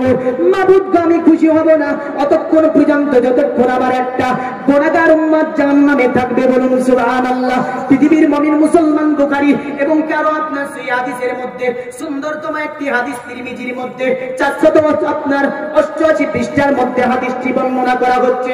পৃথিবীর মুমিন মুসলমান যেমন করে আপনার বর্ণনা হচ্ছে, আপনার বর্ণনাকারীর নাম হযরত আবু হুরায়রা। কিয়ামতের দিন সমস্ত মানুষ দল বেঁধে গিয়ে আনতা আবুল বাশার মানে হযরত আদম নবীকে বলবে, নবী আদম শুনুন আপনি আমাদের সুপারিশ করুন। আদম নবী বলবে পারবো না, চলে যাও, কারণ আমি আদম তোমাদের সুপারিশ করতে পারবো না। এক পৃথিবীর মুমিন মুসলমান খুব সংক্ষিপ্তের মধ্যে হাদিসটি বলে যাব, হযরত আদম নবী ফিরিয়ে দেবে, অতঃপর মানুষ দলে দলে দলে দলে আপনার কোথায় যাবে? কারণ তিনি বলবেন ইজহাবু ইলা গায়রি, অন্যের কাছে তুমি চলে যাও, অন্যর কাছে গিয়ে তুমি একটু খোঁজ নাও। মানুষ দল বেঁধে গিয়ে আপনার কি বলবে? আল্লাহ নবী হযরত ইব্রাহিমের কাছে, বলুন সুবহানাল্লাহ। ইব্রাহিম নবীকে বলবে, নবী ইব্রাহিম আনতা আল্লাহু খলিলাহু মিন আহলিল আরদ, আল্লাহ পাক আপনাকে পৃথিবীর জমিনে খলিলুল্লাহ উপাধি দিয়ে পাঠিয়েছিল।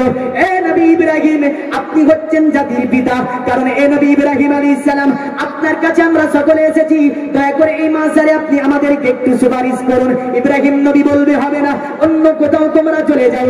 মানুষেরা তওবে আসার পরে নবী ঈসা দরবারে আসবে, আসার পরে বলবে নবী ঈসা দয়া করে আপনি আমাদেরকে একটু সাহায্য করুন, এই মাঝারে দিবসে আপনি একটু আমাদেরকে সাহায্য করুন। হযরত ঈসা নবী বলবে শোনো শোনো অতএব আমি ঈসা নবী এমন একটি খবর এমন একটি একটি জায়গাতে তোমাদেরকে পাঠিয়ে দেব, ওই ব্যক্তির কাছে যদি চলে যেতে পারো ওই ব্যক্তি তোমাদেরকে সুপারিশ করে দেবে। বলুন সুবহানাল্লাহ। আমার নবী পাক ডাকবে, এ আমার উম্মতেরা আমার কাছে এসো, আমি তোমাদেরকে নিয়ে জান্নাতে যাব। বলুন সুবহানাল্লাহ। মনোযোগ চাইবো, কারা কারা জান্নাতে যাবে একটু মনোযোগ। হাদিস শরীফের ভাষায় লিখছে দেখেন, নবী যখন সিজদা করে কান্না করবে তখন কি হবে জানেন? আল্লাহ বলবে, ইয়া মুহাম্মাদু ইরফাউ রাসিকা সালতুতি ওয়াসফাউ তুসাফা। সুবহানাল্লাহ বলে। নবী সিজদা থেকে মাথা উঠান, নবী সিজদা থেকে মাথা উঠিয়ে নিন, আমি আল্লাহ বলছি আপনি শাফাআত করে যাবেন, নেবেন, নিয়ে যান। কারা কারা যাবেন? নবীর সঙ্গে যাবেন, যাবেন বাবজি। আল্লাহ সহি হাদিস কিন্তু বলছে যাবেন, নেবেন, নিয়ে যান। মাথা ওঠা, মাথা ওঠা। তাই জন্য কবি বলেছে কি জানেন? নবী রাহমাতে বান্দার, নবী আহমদে মুখতার, নবী সাফাআতে সরদার। জোরে বলুন নবী আহমদে মুখতার, নবী রহমতে বান্দার, নবী সাফাআতে সরদার। বলো আল্লাহু আল্লাহ। নবী আহমদে মুখতার, নবী রহমতে বান্দার, নবী সাফাআতে সরদার। বলো আল্লাহু আল্লাহ। মুস্তাফা কে পেলেন যখন মাহালিমা কোলে, দিলের ব্যথা সব গেলেন ও যে ভুলে। সুবহানাল্লাহ। নিজের বুকে লাগালে দয়া রাসূলে, কদর দরবারে দুটি হাত তুলে দোয়া হয়েছে কবুল। জোরে বলুন আল্লাহু আল্লাহ। সুন্দরতম বায়ান আল্লাহ আল্লাহ আল্লাহ আল্লাহ। বলা যাবে না সকলে? আচ্ছা, আল্লাহ শব্দটা সকলে বললে নাকি হবে? হবে না? হবে না? হবে। তাহলে সকলে একবারে বলবো। একটু নারা লাগাই তো, নারাই তাকবীর। আরো জোরে হবে না? নারে তাকবীর, নারায়ে রিসালাত। ইয়া রাসূলুল্লাহ। আমরা নবী পাকের উম্মত। কার উম্মত বাচ্চা? নবীর উম্মত। তাহলে আল্লাহ শব্দটি, এই যে আল্লাহ শব্দটি জোরে জোরে বলবো। হ্যাঁ, আল্লাহ আল্লাহ আল্লাহ আল্লাহ আল্লাহ আল্লাহ আল্লাহ। সুবহানাল্লাহ বলি। নাচ শুনতে ভালোবাসবেন, নাচ শরীফ শুনতে আমি বলেছি আপনার শুধু মুসলিম নাই, জাতি ধর্ম বর্ণ নির্বিশেষে সকলে কবিতা শুনতে ভালোবাসে। বলুন সুবহানাল্লাহ। কেউ রবীন্দ্রনাথ ঠাকুরের কবিতা পড়তে ভালোবাসে, কেউ নজরুলের কবিতা পড়তে ভালোবাসে, কেউ নবীর নাথ পড়তে ভালোবাসে। বলুন সুবহানাল্লাহ। কারণ আপনার হিন্দুস্তানের সরজমিনে আমার খাজা নিজে কবিতা শুনতে ভালোবাসতেন, গজল শুনতে। বড় পীর আব্দুল কাদের জিলানী নিজে কবিতা শুনতে ভালোবাসতেন। আমার নবী পাক সাল্লাল্লাহু আলাইহি ওয়াসাল্লাম নিজে তিনি কবিতা শুনতে ভালোবাসতেন। যার কারণে নবীর দরবারে একজন কবি রাখা ছিল, কবির নাম ছিল হাসান বিন সাবিত আল আনসারী। কে ভালোবাসলো না বাসলো তাদেরকে আমার লাভ নাই। যেটা নবী ভালোবেসেছে ওটা আমি ভালোবাসি, যেটা নবী পছন্দ করেছে ওটা আমরা পছন্দ করি। বলুন সুবহানাল্লাহ।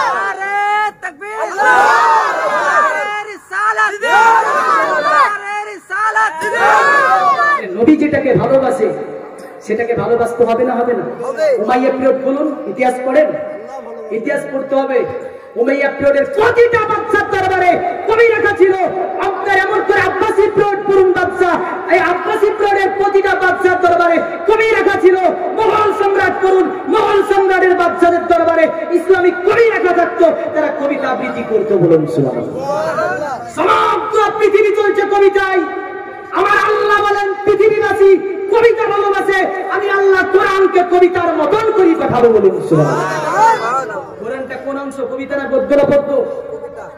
কোরআনটা কোন অংশ গদ্য না পদ্য জানা আছে? কোরআনটা হচ্ছে পদ্য অংশে, যার কারণে মুখস্থ করতে সুবিধা হয়। বলুন সুবহানাল্লাহ। আরব জগতের ইতিহাস করে দেখুন, তারা কবিতা শুনতে ভালোবাসত। আল্লাহ বলছে কবিতা শুনতে ভালোবাসে নবী, আপনাকে একটা কবিতা দিচ্ছি, কাবার দেওয়ালের অত্যন্ত দেখি আমার নবীকে আল্লাহ পাক কবিতা দিচ্ছেন। দেখেন, ইন্না আতাইনাকাল কাউসার, এই কবিতা আল্লাহ দিয়েছে, আল্লাহ দেওয়া। বলুন সুবহানাল্লাহ। এই আবৃত্তি দিচ্ছে আল্লাহ। কার আবৃত্তি? আল্লাহ। আল্লাহ বলছে হাবিব এটাকে নিজে কাবার দেওয়ালে লটকাতে বলেন। তাহলে প্রাচীন কবিতা যত কাবার দেওয়ালে লটকানো আছে সবগুলোকে আমি নষ্ট করে দেব, আমার কবিতাটা টিকে থাকবে কাবাতে। বলুন সুবহানাল্লাহ। বলে গজল গজল গজল, গজলের ইতিহাস জানো? গজল পড়ে একজন হাসান বিন সাবিত আল আনসারীকে রাসূলুল্লাহ সাল্লাল্লাহু আলাইহি ওয়াসাল্লাম বলেছিল হাসান তুমি জান্নাতি, এ হাসান তুমি জান্নাতি। ইতিহাস পড়ুন, আপনার মসজিদে নববীতে রাসূল সাল্লাল্লাহু আলাইহি সাল্লামের মিম্বারের পাশে হাসান বিন সাবিত আনসারীর জন্য একটা উঁচু জায়গা করা হয়েছিল, যেখানে হাসান বিন সাবিত আল আনসারী দাঁড়িয়ে কবিতা আবৃত্তি করতে। বলুন সুবহানাল্লাহ। বাপজি দেখেন, আমি বলতেছিলাম কি, আল্লাহ আল্লাহ চেহারা যারে নূরে নূরানি, চাঁদ লোকায় আসমানে যারে দেখে পেশানি। সুবহানাল্লাহ। আল্লাহ আল্লাহ চেহারা যারে নূরে নূরানি, চাঁদ লোকায় আসমানে যারে দেখে পেশানি। 30 পারা কোরআনে যারে ভরা বাণী, বাণী ভরা আমার নবী ফকির। বলুন সুবহানাল্লাহ। আল্লাহ আল্লাহর রাসূলের, বলুন আল্লাহ আল্লাহ রাসূলের বাণী ভরা আছে। তাই কবি বলছে কি, 30 পারা কোরআনে যার ভরা বাণী, সে তো কমলি ওয়ালা মক্কি আর মাদানী, দোনো জাহানের রাসূল। বলুন না সুবহানাল্লাহ। আল্লাহ আল্লাহ বাপজি আর পারবো না। আমার আল্লাহ নবীকে আল্লাহ বলবে হাবিব গো আপনি নিয়ে যান। আমার আল্লাহ নবী বলবে আল্লাহ আমি নিয়ে যাবো গাড়ি। আল্লাহ পাক বলবে অর্ধেক নিয়ে যান। আমার আল্লাহ নবী বলবে আল্লাহ না আমি আরো নেব। আল্লাহ বলবে যার মধ্যে রায়ের দানা সমতুল্য ঈমান আছে তাকে আপনি নিয়ে যান।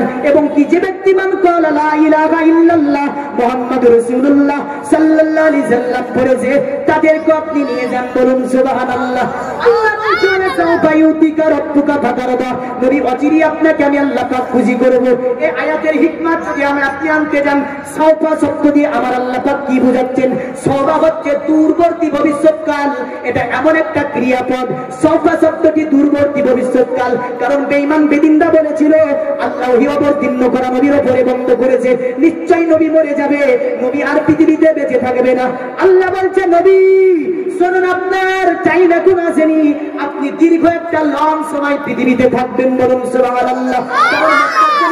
নাজিল হচ্ছে আল্লাহ বলছে এখনো দীর্ঘদিন আপনি পৃথিবীতে এখনো থাকবেন, যার কারণে আমার আল্লাহ পাক সাউফা শব্দ দিয়ে নবীকে উপরে আয়াত নাজিল করেছেন ওয়ালা সাউফা। অতএব আপনি একটি দীর্ঘ সময় ধরে বেঁচে থাকবেন। আপনার এই ক্রিয়াপদ থেকে এটাই নবীকে আল্লাহ পাক বোঝাতে চাই। পৃথিবীর মুমিন মুসলমান তো আমার আল্লাহ বলছে অচিরে আপনাকে আমি আল্লাহ পাক খুশি করে দেব। নবী বলেছেন আল্লাহ আমি খুশি হয়ে যাব যতক্ষণ আমার একটা খুশি হব না যতক্ষণ একটা গুনাহগার উম্মত জাহান্নামে থাকবে। তো নবী চাই আমাদেরকে জান্নাতে নিয়ে যেতে। দ্বিতীয় আপনার আরেকটি আয়াত আপনাদের সম্মুখে আমল করি। আপনার এবার মনোযোগ চাইব। 5টি একটা অর্থের আপনার একটা শব্দের অর্থ 5টি অর্থ। কটা অর্থ? খুব আরামের সঙ্গে বুঝাবো, নতুবা একটু উটুকুদিক হয়ে গেলে বুঝতে অসুবিধা হবে, বলতে অসুবিধা হবে। আয়াত আসছে দেখেন আলম ইয়াজিদিকা ইয়াতীমান ফাআওয়া।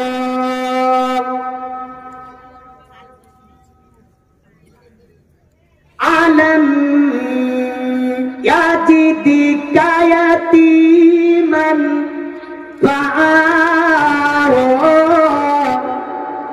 সুবহানাল্লাহ বলি, আল্লাহু আকবার বলুন। আল্লাহ বলছে নবী আপনাকে আমি ইয়াতীম পেয়েছি। কি পেয়েছি? ইয়াতীম পেয়েছি। আরে ইয়াতীমে হাতে সুবহানাল্লাহ। আল্লাহ বলছে নবী আপনাকে আমি ইয়াতীম পেয়েছি, অতঃপর আশ্রয় দিয়েছি। আপনাকে ইয়াতীম পেয়েছি আমি আল্লাহ, অতঃপর আশ্রয় দিয়েছি। ইয়াতীমের মানে তাফসীর বিদ্বান দুটি আপনার অর্থে ব্যবহার করছেন। ইয়াতীম শব্দের অর্থ হচ্ছে মাতা পিতা আপনার যাদের নাই, মানে মাতা পিতৃ মাতৃ, মানে মাতা পিতা যাদের পৃথিবীতে নাই তাদেরকে ইয়াতীম বলেছেন তাফসীরবিদগণ। আর একটা ইয়াতীমের মানে আনছে নবীকে যেহেতু আল্লাহ বলছে ইয়াতীম পেয়েছি, অতএব নবী হচ্ছে ইয়াকুব, অদ্বিতীয় নবীর আর কেউ নাই, বলুন সুবহানাল্লাহ। দুটি অর্থ তাফসীরের মধ্যে ব্যবহার করছে, তবে আসল বিষয়টা হচ্ছে আল্লাহ এটাই বলছে নবী গো আপনি পৃথিবীতে আছেন নাই, আব্দুল্লাহকে আমি আল্লাহ আপনাকে ইয়াতীম বানিয়ে দিয়েছি। অতএব নবী গো আপনি পৃথিবীতে যখন পদার্পণ করেন ইয়াতীম বেঁচে আসলেন, অতঃপর আপনি এখান থেকে গেলেন হালিমার বাড়িতে থাকলেন, ওখান থেকে ফিরে আসলেন মক্কায়, মায়ের তত্ত্বাবধানে থাকলেন। অতঃপর 6 বছর বয়স হলো, মাকে আমি আল্লাহ নিয়ে নিলাম। অতঃপর আব্দুল মুতাল্লিবকে দিলাম, 2 বছর থাকলেন তার কাছে। অতএব আব্দুল মুতাল্লিবকে আমি আল্লাহ ডেকে নিলাম, 8 বছর বয়স আপনার। অতঃপর আবু তালিবের কাছে আপনাকে আমি আল্লাহ আশ্রয় দান করলাম। আল্লাহ পাক এটাই বলছে আলাম ইয়াজিদি কায়াতিমান ফাআওয়া। নবী আপনাকে আমি ইয়াতীম পেয়েছি, অতঃপর আশ্রয় দান করেছি, বলুন সুবহানাল্লাহ। তাই কবি কারো আপনার আয়াতের উপরে কবিতা আবৃত্তি করতে মন চাই, বুঝলেন? তুমি একটা জায়গায় বলেছো না, শিশু নবীকে দাও না আমার, নিয়ে যাবে হালিমা তোমার। সুবহানাল্লাহ। শিশু নবীকে দাও না আমার, নিয়ে যাবে হালিমা তোমার। আরে শিশু নবীকে দাও না আমার, নিয়ে যাবে হালিমা তোমার। আরে শত শত উটনি মক্কা এলো, জীর্ণ গদা নিয়ে হালিমা এলো। সুবহানাল্লাহ। আরে শত শত উটনি মক্কা এলো, জীর্ণ গদা নিয়ে হালিমা এলো।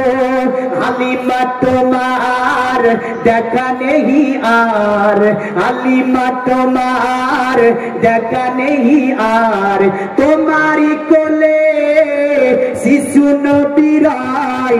ও নবী নবীজি আমার, ও নবী নবীজি আমার, ও নবী নবীজি আমার। পৃথিবীর মুমিন মুসলমান আপনাকে আমি বলতে চাই আলাম ইয়াজিদকা ইয়াতীমান আবা। অতএব নবী আপনাকে ইয়াতীম পেলাম, অতঃপর আমি আল্লাহ আশ্রয় দিলাম, বলুন সুবহানাল্লাহ।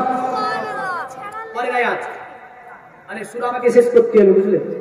সূরা আমাকে শেষ করতে হবে, অথবা তাফসীর বোঝা যাবে না, ছেড়ে যাওয়া যাবে না। পরের আয়াত দেখেন, ওয়াজাদাকা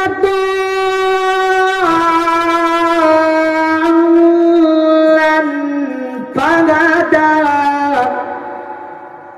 একটু ঝুমকে বলি সুবহানাল্লাহ।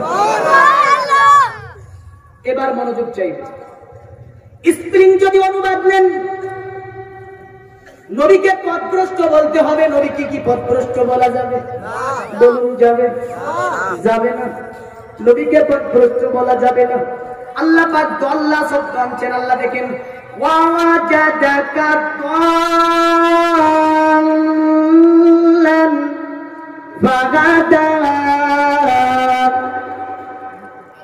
আপনাকে স্নেহ প্রেমে রব্বুল আলামিন আত্মহারা পেল, অতঃপর নিজের দিকে রাস্তা দেখিয়ে দিল। সুবহানাল্লাহ বলেন। তাফসীরে খাজাইনুল ইরফান।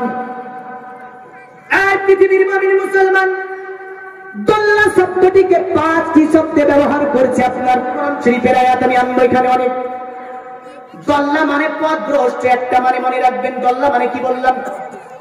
পথভ্রষ্ট। পবিত্র কোরআন সূরাতুল ফাতিহার 7তম আপনার আয়াত আল্লাহ বলছেন, ওয়াইরিল মাগদুবি আলাইহিম ওয়ালা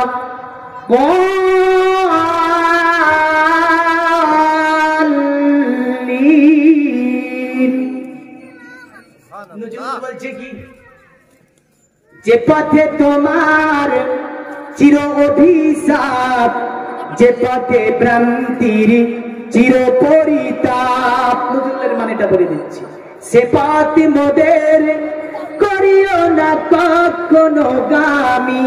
মানে ওই পথ যাতে পথভ্রষ্ট যারা হয়েছিল, যারা তোমার যাদের প্রতি তোমার গজব এসেছিল, তাহলে সূরাতুল ফাতিহাতে যে দল্লা শব্দটা আসছে, এর মানে কিন্তু আপনার দল্লা মানে পথভ্রষ্ট। দল্লা মানে কি বললাম? পথভ্রষ্ট। পৃথিবীর মানের মুসলমান। আর একটা দল্লা মানে হচ্ছে বেখবর, মানে না জানা, এটা পথভ্রষ্ট নয়। পবিত্র কোরআন পারা নাম্বার 19 আয়াত নাম্বার 20, সূরার নাম সূরা শুআরা। কি নাম্বার বললাম? সূরার নাম সূরা শুআরা, আয়াত নাম্বার 20। আল্লাহ রাব্বুল আলামিন বলছে, ক্বালা ফাআলতুহা ওয়া ইদ ফাআলতুহা ইযা আনা মিনাদ দাল্লিন। সুবহানাল্লাহ।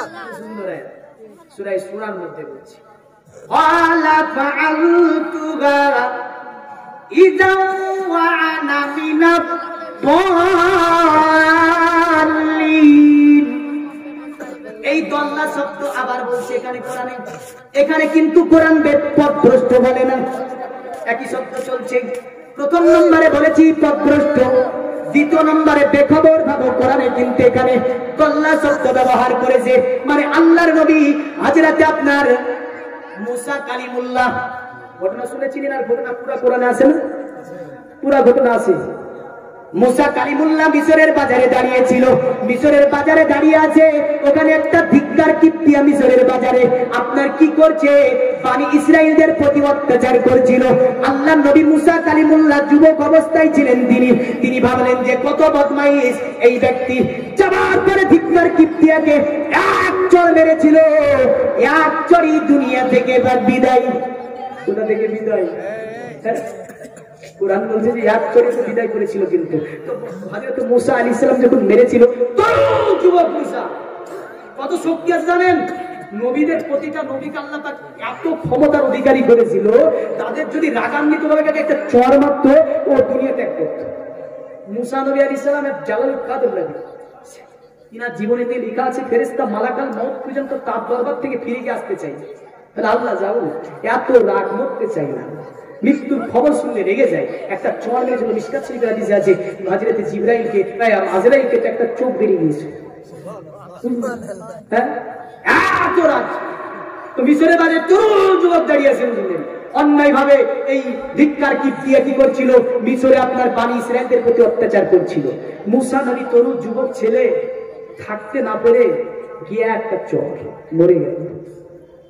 মুসা নবী বলে, আমি তাকে মেরে ফেলার জন্য মারি নাই, আমি জানতাম না যে আমার একটি চড়ি যে মারা যাবে।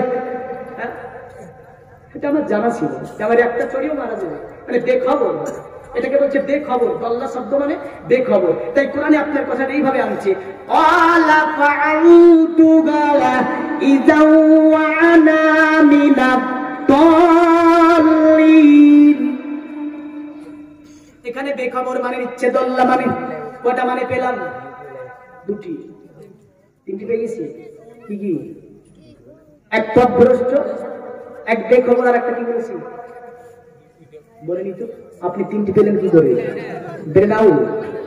হ্যাঁ, আমি বলছি দুটো, আপনি এখানে বলছেন তিনটি। সকালবেলা এসে বলবেন হয়তো 5টা, হ্যাঁ, তারপরে হয়তো বলবেন মৌলভী সাহেব 6টা বলেছে। এখন বিজ্ঞানের যুগ, রেকর্ড হচ্ছে না? হচ্ছে না? হ্যাঁ, রেকর্ড হচ্ছে, ইডিগুলি করা যায়। এটা দুটো বললাম। চলেন তৃতীয় নাম্বার, পারা নাম্বার 13, দল্লা শব্দের মালিক হচ্ছে। পারা নাম্বার 13, সূরার নাম সূরা ইউসুফ। নবী ইউসুফের ঘটনা সুন্দরতম আলোচনা বলেছে কোরআনে, যাকে বলছে আযানে কিসাস। সুবহানাল্লাহ বলে, মানে সুন্দরতম আলোচনা। পবিত্র কোরআনে যে নবীর করা হয়েছে যার নাম ইউসুফ আলাইহিস সালাম, আল্লাহ পাক বড় চেহারা দান করেছিলেন। আপনার সূরাটি আছে পারা নাম্বার 13, সূরা হচ্ছে আপনার সূরা ইউসুফ, আয়াত নাম্বার 95। কত বললাম? আয়াত নাম্বার 95 লিখছে কি দেখেন, ক্বালু তাল্লাহি ইন্নাকা লাফি দালালিকাল কাদিম। জোরে বলা যাবে না সুবহানাল্লাহ? ইউসুফ নবী আলাইহিস সালামের পিতার নাম ইয়াকুব। 10 ভাই মিলে যে ইউসুফ নবীকে আপনার কোথায় ফেলেছিল? কূপে। অনেকদিন হয়ে গিয়েছে, মিশরে চলে গিয়েছে ইউসুফ নবী আলাইহিস সালাম। আপনার ইয়াকুব নবী কিন্তু সন্তানের ব্যথা বেদনা ভুলতে পারে না, কারণ ইয়াকুব নবী জানতো উনি হচ্ছে পৃথিবীতে নবী। বলুন সুবহানাল্লাহ। আল্লাহ পাক আমার সন্তান ইউসুফকে নবী বানিয়ে পাঠিয়েছে। ইয়াকুব নবী আপনার বড় মর্মাহিত স্বভাবত ছিল, নিজের সন্তানের প্রেম বেদনায় দীর্ঘদিন ধরে তিনি আপনার কান্না করতেন। একদা সমস্ত ছেলেরা বলছে ক্বালু, মানে ইউসুফ আপনার ইয়াকুবের সন্তানেরা বলল, তাল্লাহি খোদার কসম বলছি। তারা কি বলছে? তাল্লাহি খোদার কসম বলছি, ইন্নাকা লাফি দালালিকাল কাদিম, নিশ্চয় আপনি ওই যে পূর্ববর্তী মানে পুরাতন আপনার সন্তান ইউসুফের কিসের প্রেমে আত্মহারা হয়ে আছে। তাহলে এখানে লিখছে যে দলালিকাল কাদিম, এই দল্লা শব্দের অর্থ এখানে কিন্তু আত্মহারা হয়ে যাওয়া। বলুন সুবহানাল্লাহ। কটা পেলাম? মানে একটা হচ্ছে পথভ্রষ্ট, দ্বিতীয় নাম্বার পেলাম বেখবর, তৃতীয় নাম্বার পাচ্ছি কি এখানে দল্লা শব্দের অর্থে, তৃতীয় নাম্বার পাচ্ছি যে আপনার আত্মহারা হয়ে যাওয়া। আত্মহারা হয়ে যাওয়া, যেমন ইয়াকুব নবী নিজের সন্তানের জন্য আত্মহারা হয়েছিল, ওটাকে আমার আল্লাহ পাক দল্লা শব্দ দিয়ে ব্যবহার করেছেন। পৃথিবীর মাটির মুসলমান, চতুর্থ নম্বরে আপনি চলে আসুন। চতুর্থ নম্বরে আপনার আরবি ব্যাকরণের মধ্যে একটা কিতাব আছে, কিতাবের নাম দেওয়া হয়েছে আদিব কিতাব। আদিব কিতাব যদি কেউ না পড়ে ব্যাকরণ বুঝতে পারবে না। এখন তো মাদ্রাসায় একসঙ্গে দুটি করে ক্লাস পড়িয়ে দেওয়া হচ্ছে, লাফিয়ে লাফিয়ে বলবি। কি করে? লাফিয়ে লাফিয়ে একসঙ্গে দুটি করে ক্লাস। আদিব কিতাব আছে, কিতাবের মধ্যে কয়েকটি এক্সাম্পল দল্লা শব্দ আপনার ব্যবহৃত হয়েছে। আপনাকে একটা শব্দ বলে যাই, যেমন দুধের মধ্যে পানি হারালো নাকি দুধের পানির মধ্যে দুধ হারালো? কোনটা হারাবে? 1 কিলো দুধ রাখলাম, 1 কিলো পানি, 1 কিলো পানি তুলিয়ে যদি 1 কিলো দুধের মধ্যে ঢেলে দিই, কোনটা হারাবে? দুধ হারাবে না পানি? দুধ হারায়। হ্যাঁ, পানি হারাবে, কারণ পানিকে বুঝলেন মিশিয়ে নেব ওর মধ্যে, পানিকে মিশিয়ে দেবে, কিন্তু পানি আর দেখা যাবে না, দুধই দেখা যাবে, মানে মিশিয়ে গিয়েছে। হ্যাঁ, তাই বলছে কি মানে ওর মধ্যে হারিয়ে যাওয়া, মানে একটা হারিয়ে যাওয়া, মানে বলুন সুবহানাল্লাহ। পরিবেষ্টিত হওয়া, মানে তার মধ্যে পরিবেষ্টিত হয়ে গিয়েছে। তাহলে চতুর্থ মানে হচ্ছে পরিবেষ্টিত হওয়া, মানে দুধের মধ্যে পানি পরিবেষ্টিত হবে, মানে দুধের মধ্যে পানি হারিয়ে গেল। হ্যাঁ, তাহলে 4 নাম্বার দল্লা মানে পেলাম। 5ম নম্বরে আপনার দল্লার একটা মানে আপনাকে বলে যাই, যেমন করে আগের জামানায় আপনার মানুষ যখন সফর করে যেত, রাস্তা ভরে যেত, কি করতো? দূরে আপনার বড় গাছের দিকে তাকাতো, বড় যদি মহল থাকতো মহলের দিকে তাকাতো। আর এখনকার জামানায় অসুবিধা নাই, লোকেশন চালু করিয়ে দেব, কোথায় যাব লোকেশন বলবে, এবং কি আপনার যদি ভুল রাস্তা টিক টিক মারবে, মানে তুমি অল্প রাস্তায় এসেছো, লাল চিহ্ন দেখিয়ে দেবে, বলে রাস্তা ঠিক হচ্ছে না তোমার, অন্যদিকে চলে যাও। আগেরকার মুসাফিরদের লোকেশন ছিল না, তারা চলতে চলতে কি করতো জানেন? রাস্তা ভুলে গিয়েছে, বড় আপনার দালানের দিকে তাকাতো, বড় গাছের দিকে তাকাতো, তাকানোর পরে তারা আপনার কি করতো, মানে রাস্তা দেখার জন্য তারা আপনার দেখে নিত, মানে পথ হারিয়ে যাওয়া মুসাফির যাকে দল্লা শব্দ বলা হয়েছে। বলুন সুবহানাল্লাহ। তাহলে বলুন আপনি এখানে 5টা শব্দের মধ্যে কোরআনের আয়াতে কোন মানেটা গ্রহণযোগ্য হবে? আমি আপনি বললে তো হবে না, কারণ আপনার আমার বলাতে কোরআন এটাকে অ্যাকসেপ্ট করবে না। পবিত্র কোরআন তাদের গুলোকে আপনার কাদের গুলো দেখতে হবে যারা পৃথিবীর জমিনে আপনার অসংখ্য জ্ঞান অর্জন করেছিলেন, রাসূল হিকমাতে মাখাফাতাল্লাহ, যারা আপনার পৃথিবীতে আল্লাহকে ভয় করে আল্লাহর কাছ থেকে ইলমে মারিফাত অর্জন করে নিয়েছিলেন, তাদের তাফসীরগুলো যদি দেখি এই জায়গাটায় কোন অর্থটা ব্যবহার করতে হবে, তো তাদের তাফসীরে বলছে, যেমন করে আপনাকে আমি বলে যাই, হযরত আব্দুল্লাহ ইবনে আব্বাস তাফসীরে লোবানের মধ্যে লেখা আছে, আব্দুল্লাহ ইবনে আব্বাস বলছে, শোনো পৃথিবীর মানব, তল্লা মানে পথভ্রষ্ট, আমার নবী পাক সাল্লাল্লাহু আলাইহি সাল্লাম একদা মক্কা নগরীর গলিতে আপনার পাতপানি অবস্থায় পথ হারিয়ে ফেলেছে আমার নবী পাক নিষ্কর্ম সেবকের পিছে আল্লাহর নবী দৌড়াতে ছিলেন। আবু জাহাল দেখছে মুহাম্মদুর রাসূলুল্লাহ কেন এইভাবে দৌড়িয়ে ওই যে গোলামের পিছে পিছে চলে যায়। আবু লাহাব দৌড় দিয়ে যাবার পরে আমার নবীর হাতটা ধরল। আবু জাহাল তো জানে না বড় হয়ে নবী হবে, যদি আবু জাহাল মানত তখনই হাঁকিয়ে দিত, দিত না, দিত না। সানি নজুল আয়াতে তো বলছে আবু জাহাল দৌড় দিয়ে গিয়ে রাসূলের হাত ধরল, এদিকে যাচ্ছ? বলে আমি চিনতে পারি না, আমি চিনতে পারি না। আবু জাহেল দেখছে তখন যদি জানতে চাইনি নবী বড় হয়ে আমার সঙ্গে এরকম এরকম ঝামেলা হবে, তখনই বলতে যেত না, বলতো না। তাফসীরে লিখছে যে আবু জাহেল হাতটা ধরে এনে আব্দুল মুতাল্লিব দাদুর কাছে পৌঁছিয়ে দিল। বলুন সুবহানাল্লাহ। পৃথিবীর মুমিন মুসলমান সাঈদ ইবনে মুসাইয়্যিব তিনি বর্ণনা করেন আল্লাহর নবী সাল্লাল্লাহু আলাইহি সাল্লাম নিজের চাচা আবু তালিব, কি নাম বললাম? আবু তালিব। মানে থাকবে নিজের চাচার নাম কি? আবু তালিব। আবু তালিবের সঙ্গে আপনার সিরিয়াতে আপনার একটি বাণিজ্যে যেতেছিলেন। রাতের অন্ধকারের মধ্যে আপনার আল্লাহর নবী যে আপনার উটের উপরে ছিলেন, ওই উটের লাগানটিকে শয়তান ইবলিস এসে টান দিয়ে আপনার রাস্তাকে ভাগিয়ে দেয়। ওই উটটা রাতের অন্ধকারে নবী যে উটের পৃষ্ঠে ছিলেন, রাতের অন্ধকারে আপনার মরুভূমি প্রান্তরে একটা দিকে আপনার চলে যায়। অতঃপর পৃথিবীর মুমিন মুসলমান আল্লাহ পাক জিবরিলকে বলে, জিবরিল আমার যাও, চলে যাও। ইবলিস শয়তান আমার নবী যে উটের পিঠে ছিল ওই উটটাকে টান দিয়ে দিয়েছে লাগানটাকে। জিবরিল আলাইহিস সালাম আপনার শয়তানকে একটা ফুঁক দেয়, কোথায় যাবে? কোথায় যাবে গো? যদি আল্লাহর ফেরেশতা ফুঁক মারে কোথায় যাবে? আমরা যদি ফুঁক মারি চড় মারে, যিনি দ্বারা রোগীকে বলবি সে ফুঁক দেয়, তো বলবি স্যারকে করে চড় মারে। আমি গিয়েছি আপনার ওই হলদিয়া, যেটা হচ্ছে বীরভূমের মধ্যে পড়ছে মনে হয় জায়গাটা, মানে কান্দিপার তো হলদিয়া একটা জায়গা, ওখানে গিয়েছি। তারপরে জলসা হওয়ার পরে সকালবেলায় না আসবো তো একদিনে ধরা রুগী বলবে, একজনে বলছে মৌলভী সাহেব সাবধান, 2 জন কবিরাজের হাত ভেঙেছে। হ্যাঁ, আমি বললাম বাঁচলাম না, আমি দেখবো না, দেখি না, ও আমি দেখি না, 2 কবিরাজের হাত ভেঙেছে আমি বলে দিচ্ছি। আমি বললাম দেখি না, আমি হ্যাঁ তাহলে দেখে নি। ফুক দিতে ভয় পাচ্ছি, কারণটা কি? কারণ আছে না নাই? হারাম হারাম সব চড়িয়ে চালাচ্ছি, ফুকে কাজ হবে? হ্যাঁ, সব চড়িয়ে চালাচ্ছি।